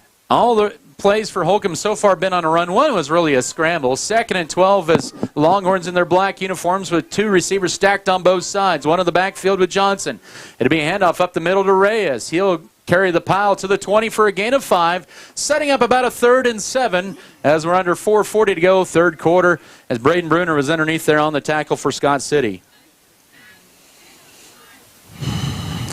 So we have two ball players tonight. Manny Reyes for Holcomb at 101 yards and a fish and 11 carries. Brady Welker hit the century mark on his touchdown run. Holcomb just make it 3 of 5 on 3rd downs. They've converted one earlier on this drive. This one's 7 yards to go at the Scott City 20-yard line. And we have movement, or no encroachment on Scott City, lining up in the neutral zone. That's a killer. Oh, my gosh, and we had them like 3rd and 7. Now it'll be 3rd and 2. That's the second time Scott City has lined up on 3rd down in the neutral zone here tonight. Their 5th penalty for 35 yards. Setting up a 3rd and about a 2 from the 15-yard line. Sorry. That's all right. 3rd and 2 from the 15. And you're back. 4 receivers, twins to both sides. Shotgun for Keegan Johnson. He'll hand it off. Nope, he'll keep it himself. He's inside the 10, inside the 5, right there at the 5, where it's going to be 1st and goal. And Holcomb with ball control on a 5-minute drive here. They have a 1st and goal at the 5 on a 9-yard play. My goodness. This game is just like Scott City Hugoton a week ago. That's what it's setting up for. This is crazy how we're both pretty equal to each other.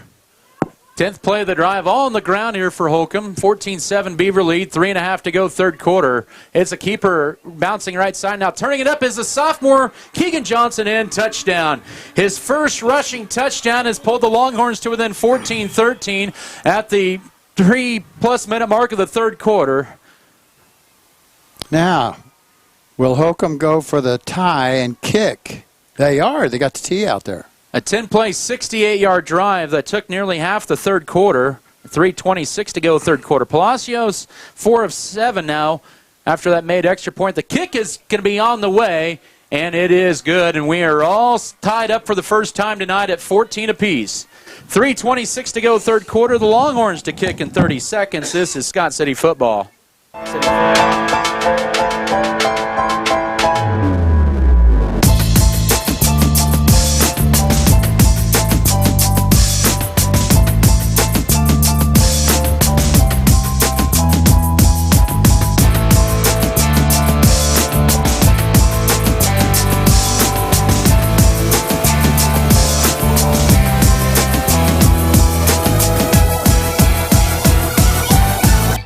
Monday through Friday, 8 to 6, Saturdays, 8 to 1. Visit their locations at Kobe, Oakley, and Scott City.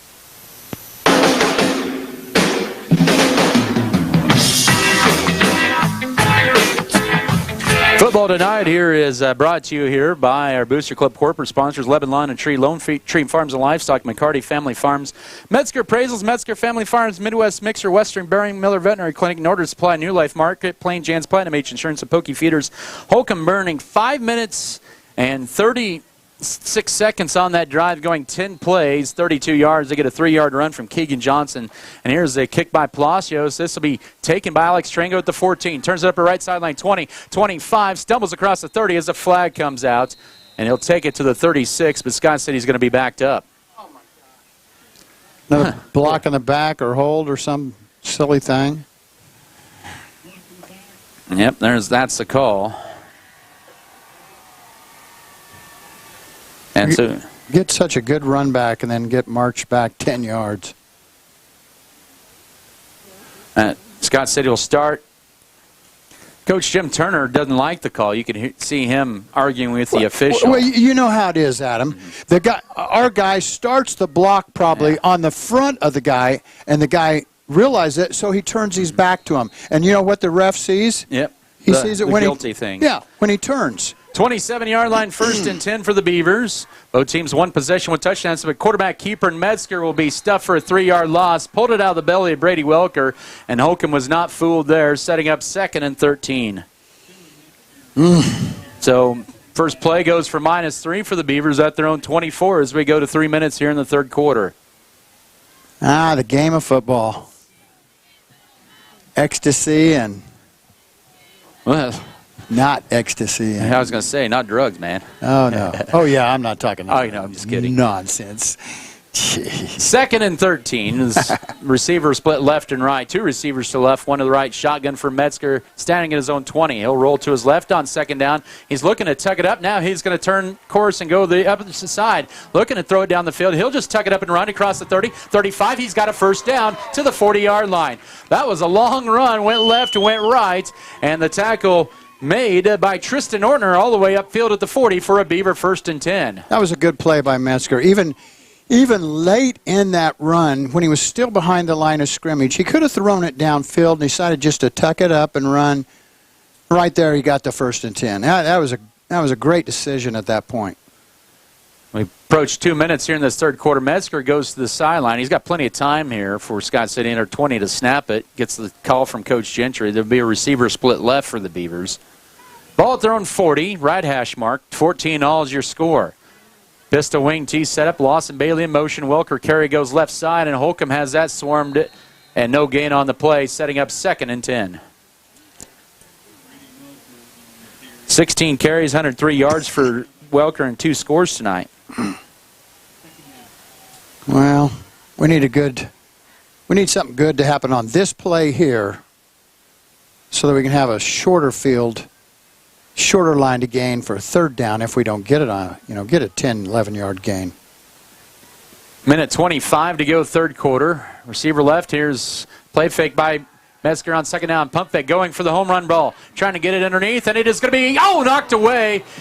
Last second trying to get Avery Knoll. He come back to the football, and a good defensive play on the far side by Braden Baston, the 155-pound junior, knocking it away from Knoll, making it 3rd and 10. Man, I thought he was going to get that when he made the stop and comeback. First incompletion for Metzger, has 90 yards passing on 5 of 6. Wow. 3rd and 10.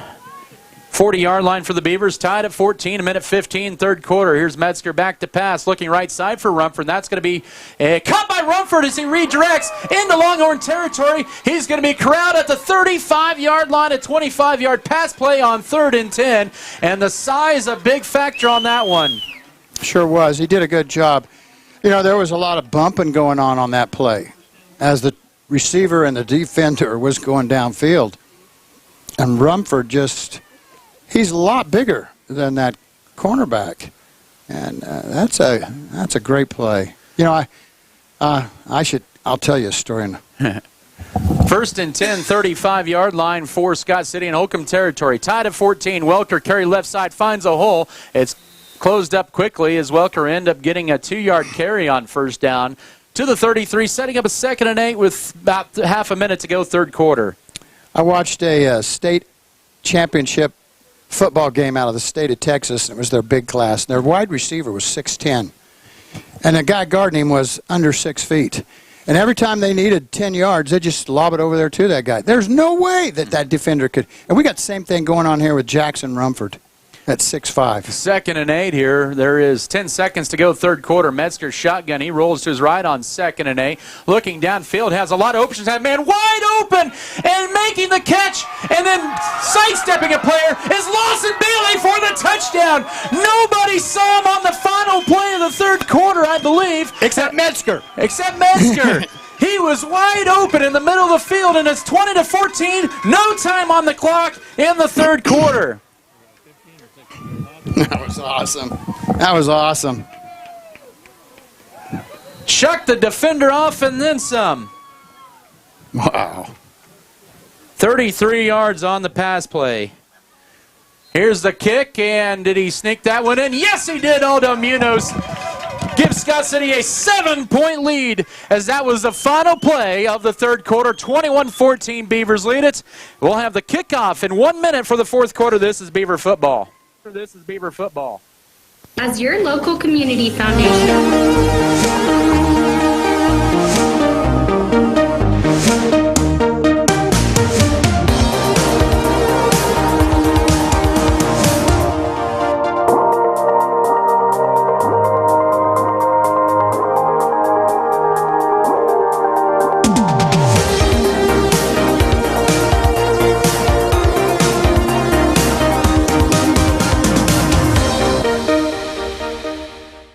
For exceptional service in real estate, put Stephanie Shapland at Shapland Real Estate to work for you.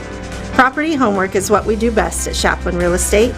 We put forth every effort to get results that move you. Our expertise in buying and selling residential, commercial, and agriculture property is built on the tradition of trust and thoroughness that you deserve. Shapland Real Estate takes pride in our community and in cheering on our students in all that they do.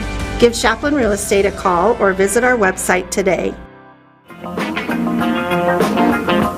Scott City with the kickoff here to begin the fourth quarter. It's a shorter kick. It bounces. It's fumbled, picked up at the 15-yard line across the 20, sidestepping one and not a second as Lawson Bailey will take down the returner, Dominic Orozco, at the 21-yard line as he caught the wide-open 33-yard touchdown on the final play of the third quarter, and the Munoz PAT made it 21-14.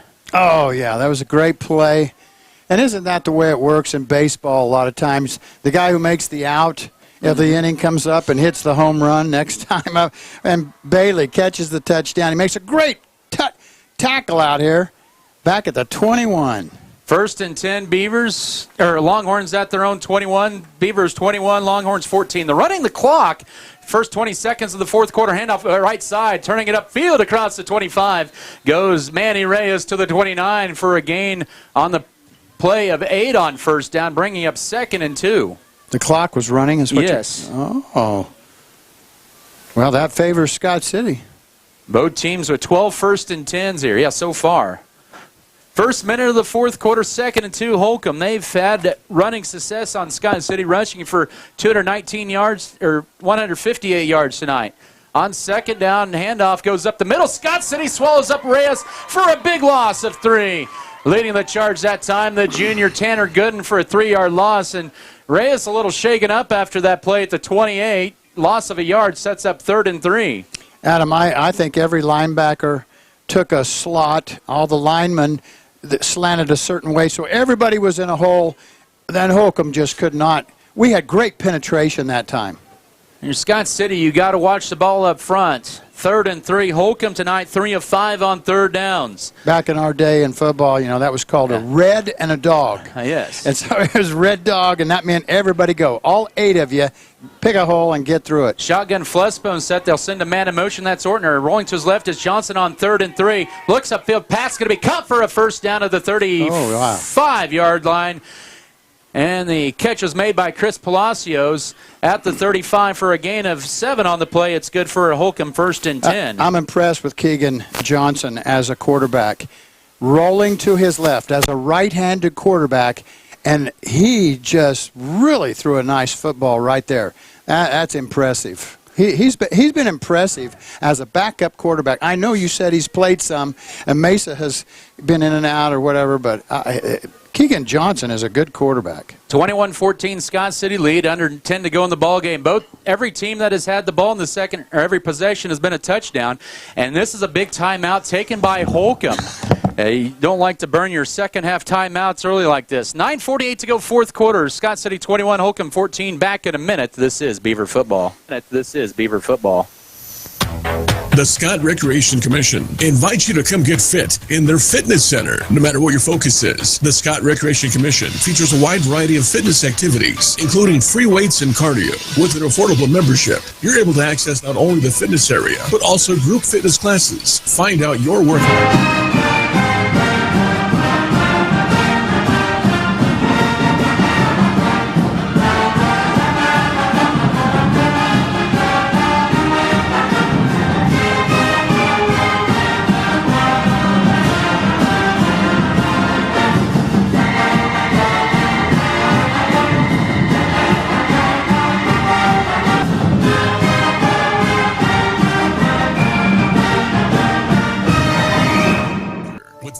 Medallion or Climate Zone House Paint. They have several finishes and many colors to choose from at Scott County Lumber, helping you get it done with excellence.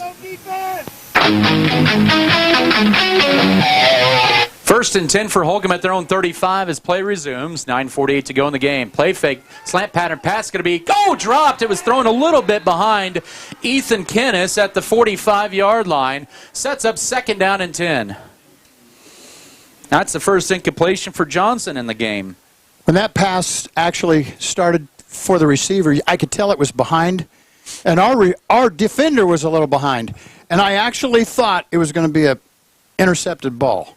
That's what I thought. I thought, well, he's thrown it behind their kid, but their kid got a hand on it, which allowed our kid Scott City kid to not catch the football. 2nd and 10, 35-yard line for Holcomb and 9:43 to go, 21-14. That flexbone set a man in motion, almost a illegal shift. That is. Right side. There's a late flag out, but Scott City stuffs it for a big loss to the 32. I think they may decline this penalty if they are able to take it, as Kai Kosner was dropped for a 3-yard loss. Absolutely. I don't know why the guy on the far side of the field didn't throw the flag. This guy did it so late, but it was definitely, they were moving. The tackle was pulling before the ball was snapped.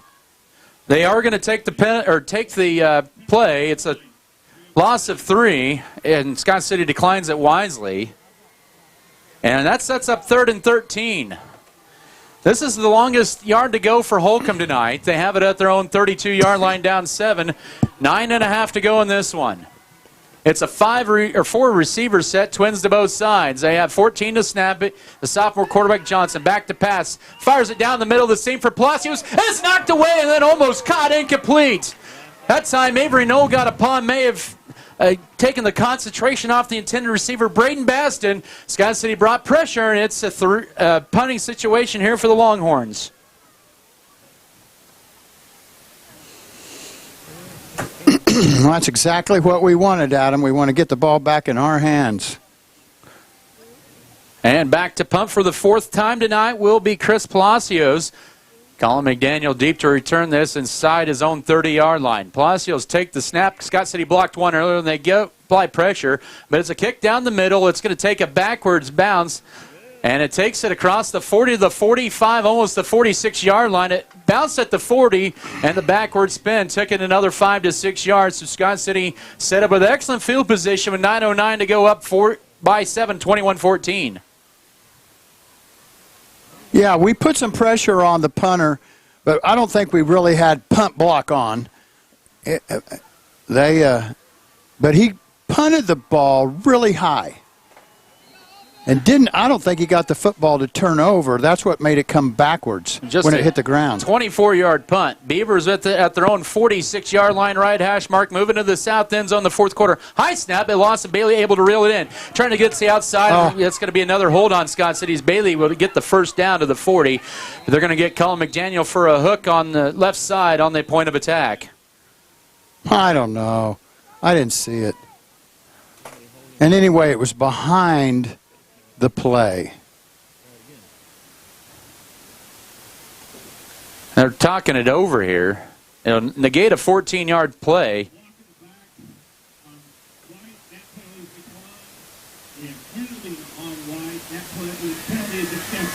So there were 2 penalties actually on Scott City, blocking the back and a holding. So it'll be 1st and 20 for Scott City. It's frustrating a situation there because that puts Scott City, they lose about 24 yards of field position. Yeah, but we used a bunch of clock in the process. 9 minutes to go. That was a 9-second play. So it's 1st and 20 for the Beavers at their own 36-yard line, up 21-14 as they run to the line. They'll run twins bunch to the right. It'll be a toss right side to Welker. Scott City looking to turn up here. Welker breaks through there across the 40, and he'll be down at the 42, make it the 43. A nice pickup on the play of about 7, setting up 2nd and 14 at the 42.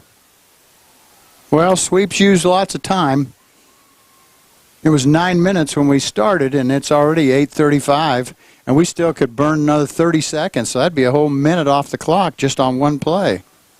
2nd down and 13, 42-yard line for the Beavers. Now, are we going to use clock, or are we going to snap it before we'll see.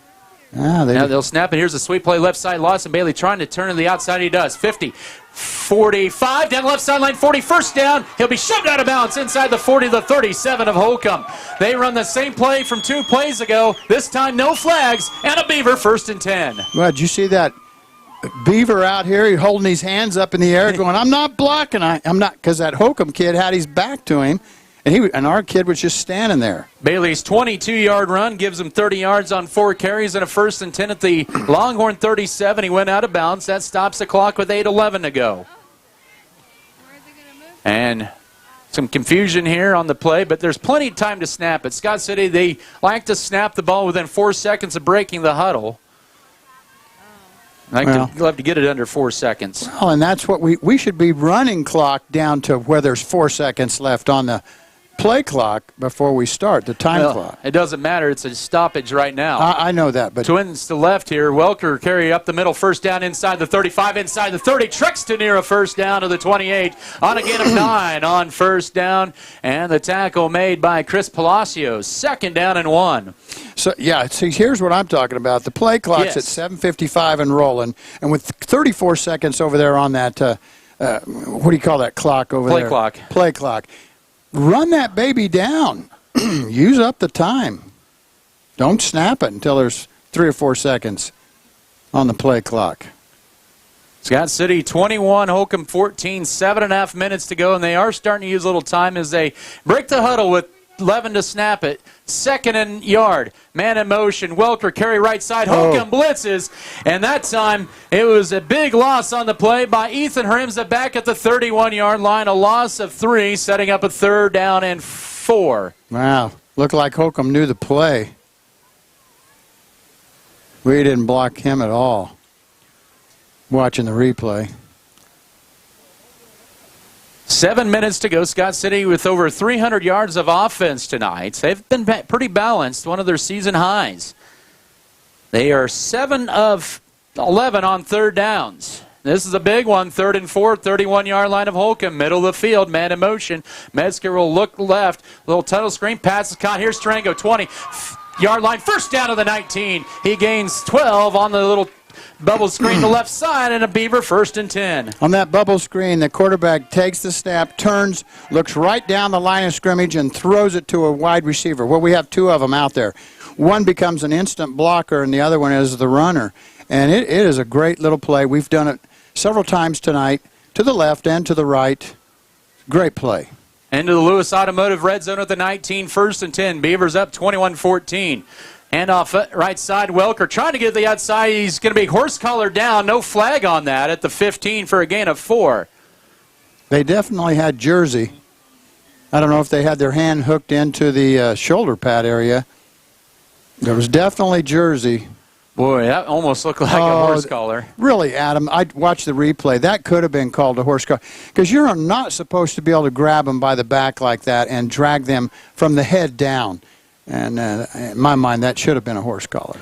But play resumes here. 5:45 to go, 15 to snap it. 2nd and 6, 15-yard line of Holcomb for Scott City, up 7. A man in motion. They'll give it to handoff left side, Lawson Bailey. He is going to be lucky to even lose 2 yards as Holcomb had that surrounded right away. Cooper Titchener shot upfield quickly, and it's a loss of 2, setting up a 3rd and 8. 5:26 to go in this ball game. Man, yeah. And counting. And keep in mind, Holcomb burned a timeout earlier in this quarter.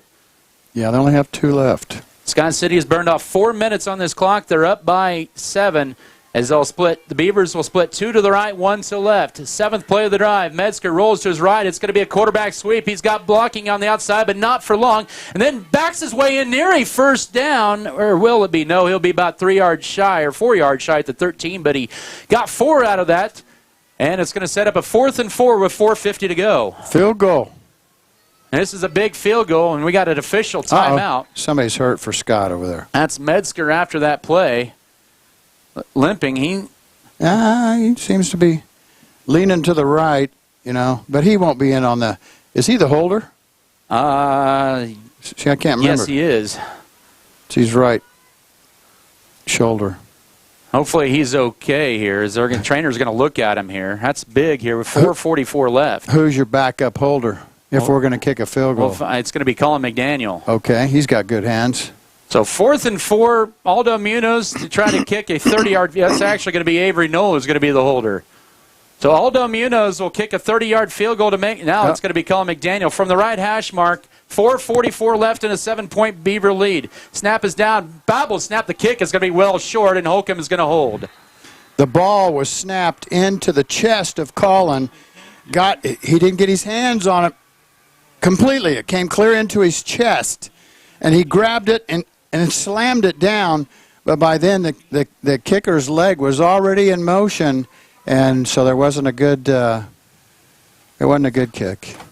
So Holcomb will get it at their own 20. They have 2 timeouts, down 7, 21-14. 4:38 left in this one, and now Scott City has Camden Volgamore warming up on the sideline, the backup quarterback for the Beavers. The injury to Dylan Metzger, 1st and 10.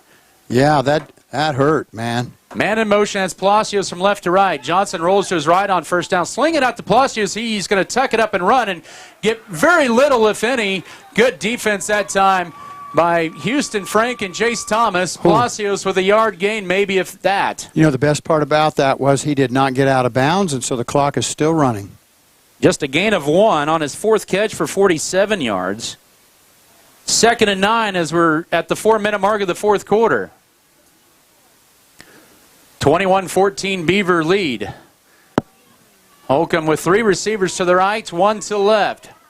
Shotgun setup for Keegan Johnson since Palacios in motion from right to left on 2nd and 9. Johnson rolls to his left, has time, will turn it upfield and down the seam, little too far for Palacios, the intended receiver. Sets up 3rd and 9 with 3:53 to go and the clock stopped.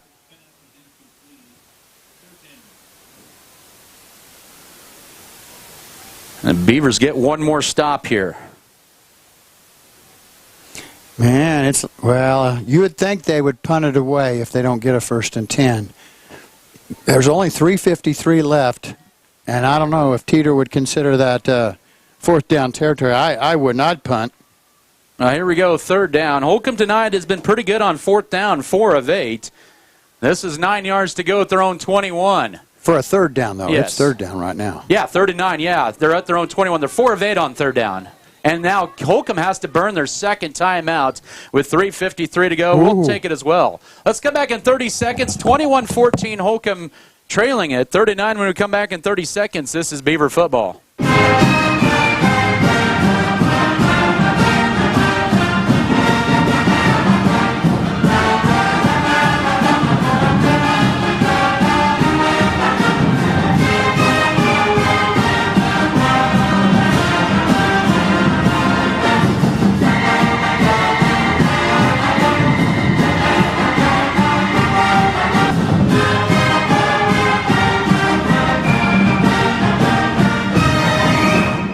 To us, it's about so much more than just providing the technology.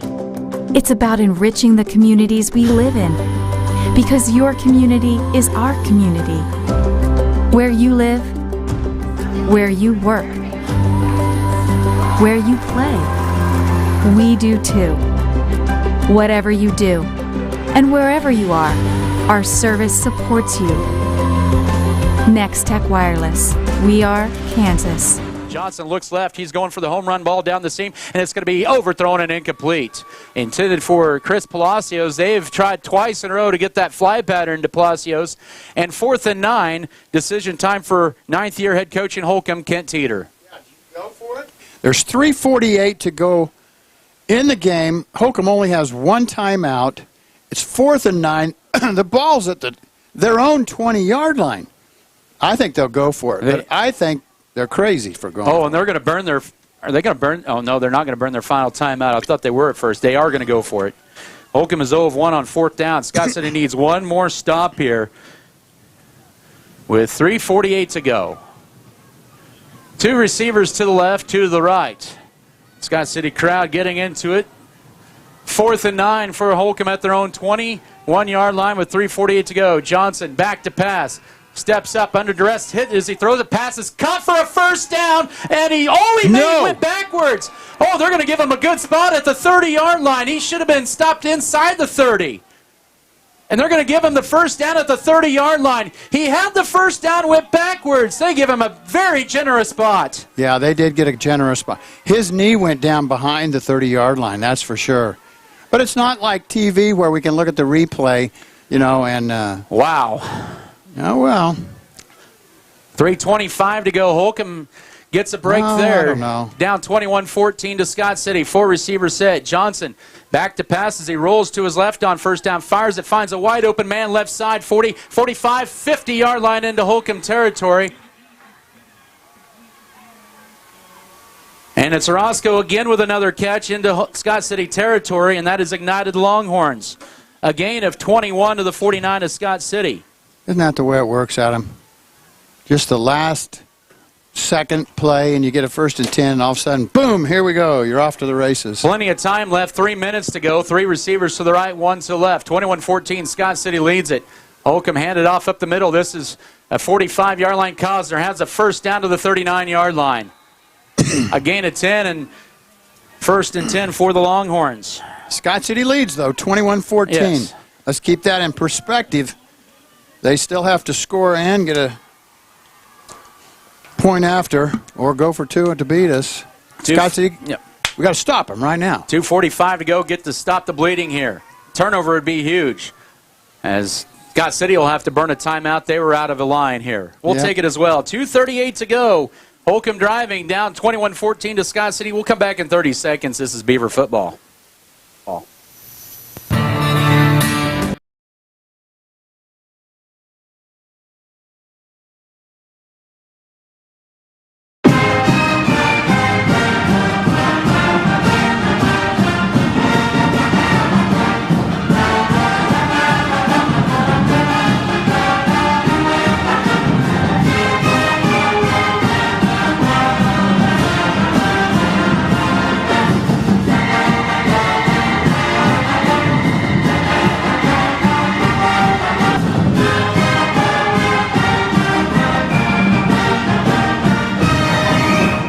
HRC Feed Yards, Amy Farms, High Choice Feeders, Harris Chiropractic and Acupuncture, Great Western Tire, Fro Electric, Fro Ag Service, Fro Heating, Cooling, and Farm Bureau Financial Services, Neil Baker.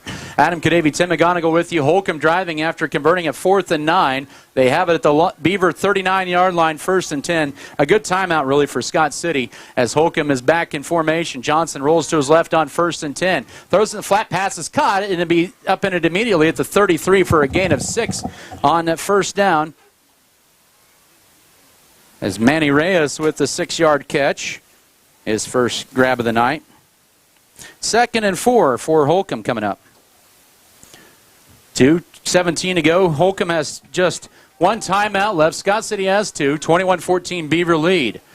Johnson in shotgun formation, 4 receivers set at the 33-yard line. 2nd down under duress is Johnson. He's looking to tuck it up. He will get sacked at the 35-yard line. He fumbled? And did he fumble late? Scott City says they have it. They haven't pointed yet. Are they going to rule him down? They're talking it over.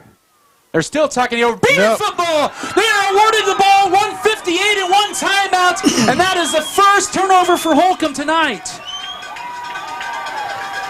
Wow. Well, you saw the match. Oh, they're showing the replay right there. Oh, I missed it. I missed the replay. Holcomb has 1 timeout. A 1st down for the Beavers can put this game on ice. 1:58 left in the ball game. Metzger will be back in their quarterback. 34-yard line for Scott City, 1st and 10. Oh, yeah. I watched the replay up on the big screen. Our kid hit the ball, and it was coming loose as he's falling down. That's where it was. It was loose. Jackson Rumford recovered the fumble. Beavers need 1 first down, put this game on ice. Here's a handoff on 1st down. Welker, he's going to go the distance. 50, 40, 30, right side, 20, 15, 10. 1st and goal, maybe. No signal yet. Touchdown! Oh, baby, what a play! The dagger delivered by Welker on his 3rd rushing touchdown, and the Beavers go up 2 scores late in the 4th quarter at Broncbuster Stadium. Well, you had a dejected Holcomb bunch, but this last 20 yards here is amazing. Oh, he's spun into the end zone. Oh, wow! The replay of that number 11 had caught him, but he stiff-armed him and kept him at a distance, and he went into the end zone going backwards. And the Munoz PAT, flag. We got arguing there. That's not good. Yeah. The frustrated Holcomb player, you see a Holcomb coach immediately out there. That's good move that time. But the play stands. 1:46 to go. Scott City 28, Holcomb 14. Well, that kid's going to be ejected from the game. Well, hold on here. We'll see. They're talking things over here. But Scott City has responded with 2 consecutive scores, the final play of the third quarter, and then that dagger delivered by this junior Brady Welker, 66 yards up the gut of the Longhorn defense.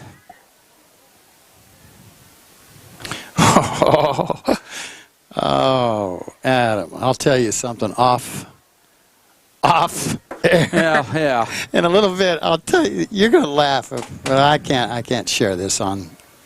1:46 to go. We will take a timeout momentarily here after we find out on the discussion here. Coach Turner's clear out at the hash mark. Oh, hold on.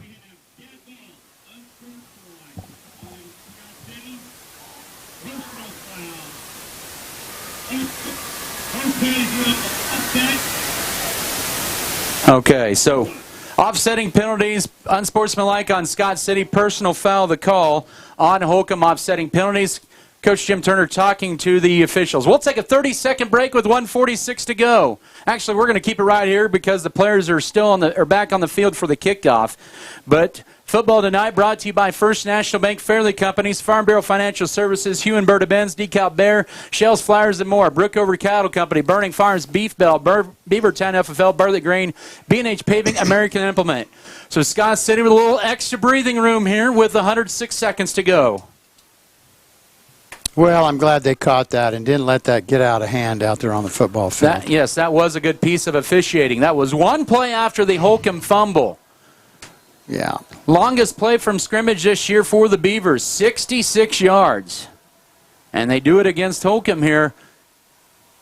Put this game almost on ice. High end over and kick. It's going to be returned by the Longhorns. They fight over it. It'll be taken by Roscoe. He'll take it across the 25, and he's to the 30 and down to the 33-yard line.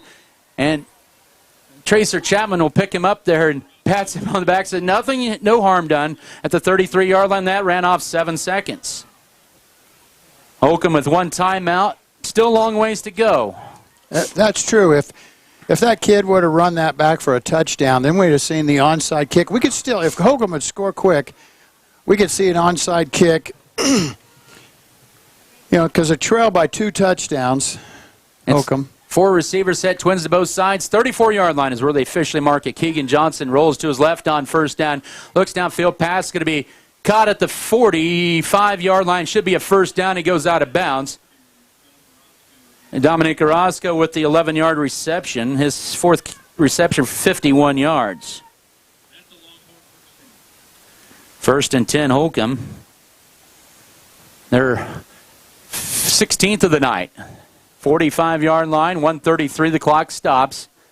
As Holcomb will run their 2-minute offense, they'll run 2 wings as well. Virtually an empty backfield. 45-yard line for the Longhorns. Rolling to his right is Johnson. Steps up, fires it deep. Pass is going to be almost picked off. Noel couldn't get his 3rd pick in as many weeks. But most importantly, was right there on the deep post pattern. Yeah.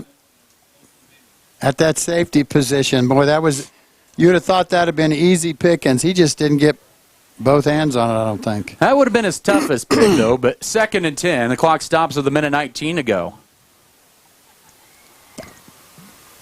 Once again, Holcomb burned 2 valuable timeouts in this 4th quarter. They're down to 1 and down on the scoreboard by 14, 28-14. Beavers trying to go to 2-0 in district play. They have not been 2-0 in district play since 2019.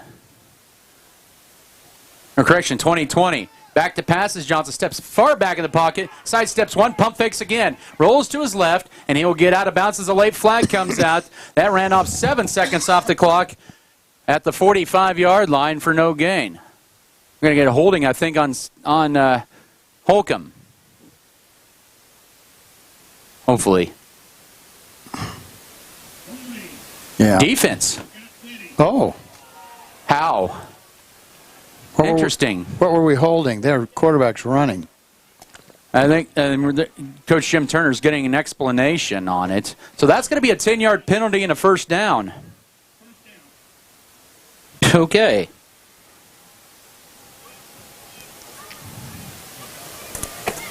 Scott City's been penalized 7 times for 55 yards. Moves it to the 45 of Scott City. 1st and 10 or 44 with 72 seconds remaining. Yeah, they still got the first down, but they ran off some more time. Clock is stopped because of Johnson running out of bounds. He's in the empty formation there. 3 receivers are right. Back to passes. Johnson look in the middle field. Now steps to his left. Looks upfield, turns it up. Inside the 40, he'll be knocked out of bounds at about the 37-yard line. He ran off a few more seconds. 1:04 left. It's hard to tell from this side when they're on that far side if they're out of bounds when we're tackling them. Second down coming up in a yard and a half. I don't know. We might have hit him out of bounds when I watched that replay. Yeah, it was close. 1:04 to go.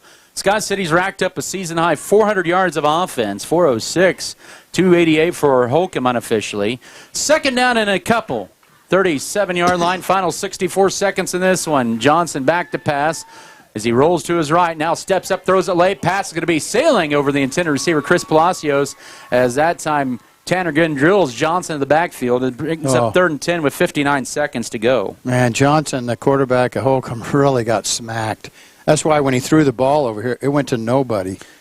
He had only coming into tonight, only throwing the ball 7 times. He's throwing 14 for 84 yards, 6 of 14. He's been very impressive. Yes. You know, Adam coming in off the bench to play for the injured starting quarterback. I'm impressed with him. On 3rd down and 2, pass out the flat passes. Oh, knocked away. Good defense. Alex Tarango with a pass deflection. And we may have one more play left for Holcomb as Scott City can get a 4th down stop here with 55 seconds to go. Good defense by the sophomore, Alex Tarango.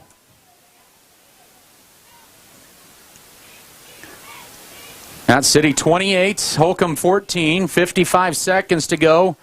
Goodland coming to town next Friday. They are going to be a very confident group, up big at half, 26-0 against Colby at home. 4th and 2. It'll be a low snap for Johnson. Looks right. Pass is going to be intercepted. They get the turnover. Here we go. Down the left sideline. It's going to be inside the 50, and the dagger delivered finally by Scott City. And that time it was Camden Vogelmore with his first varsity interception with 38 seconds to go. Yeah, that was just a ball that was overthrown, and Vogelmore was just standing there and let it come right into his bread basket, and he picked it up and took off. Nice return, too. To the 46 of Holcomb. 1 knee, and that'll be all she wrote here with 38 seconds to go. But this is a huge win for Scott City in a gauntlet of a schedule. The best formation of all, the victory formation. He'll take the knee, and Scott City is going to be 2-0 in district play and in the driver's seat for the Class 3A District 8 championship. They can run this clock out. They do not need to stop it at all.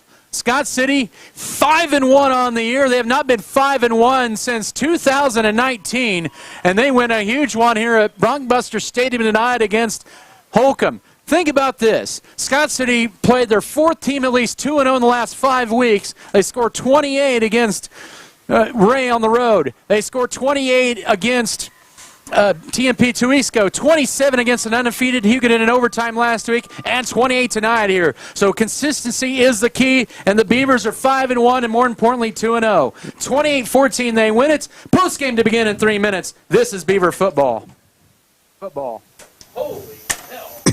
You have put a lot of time, money, and hard work into caring for your crops and providing for your family's future. That's why it makes sense to insure your investment with Farmers Mutual Hail Insurance Company of Iowa since 1893.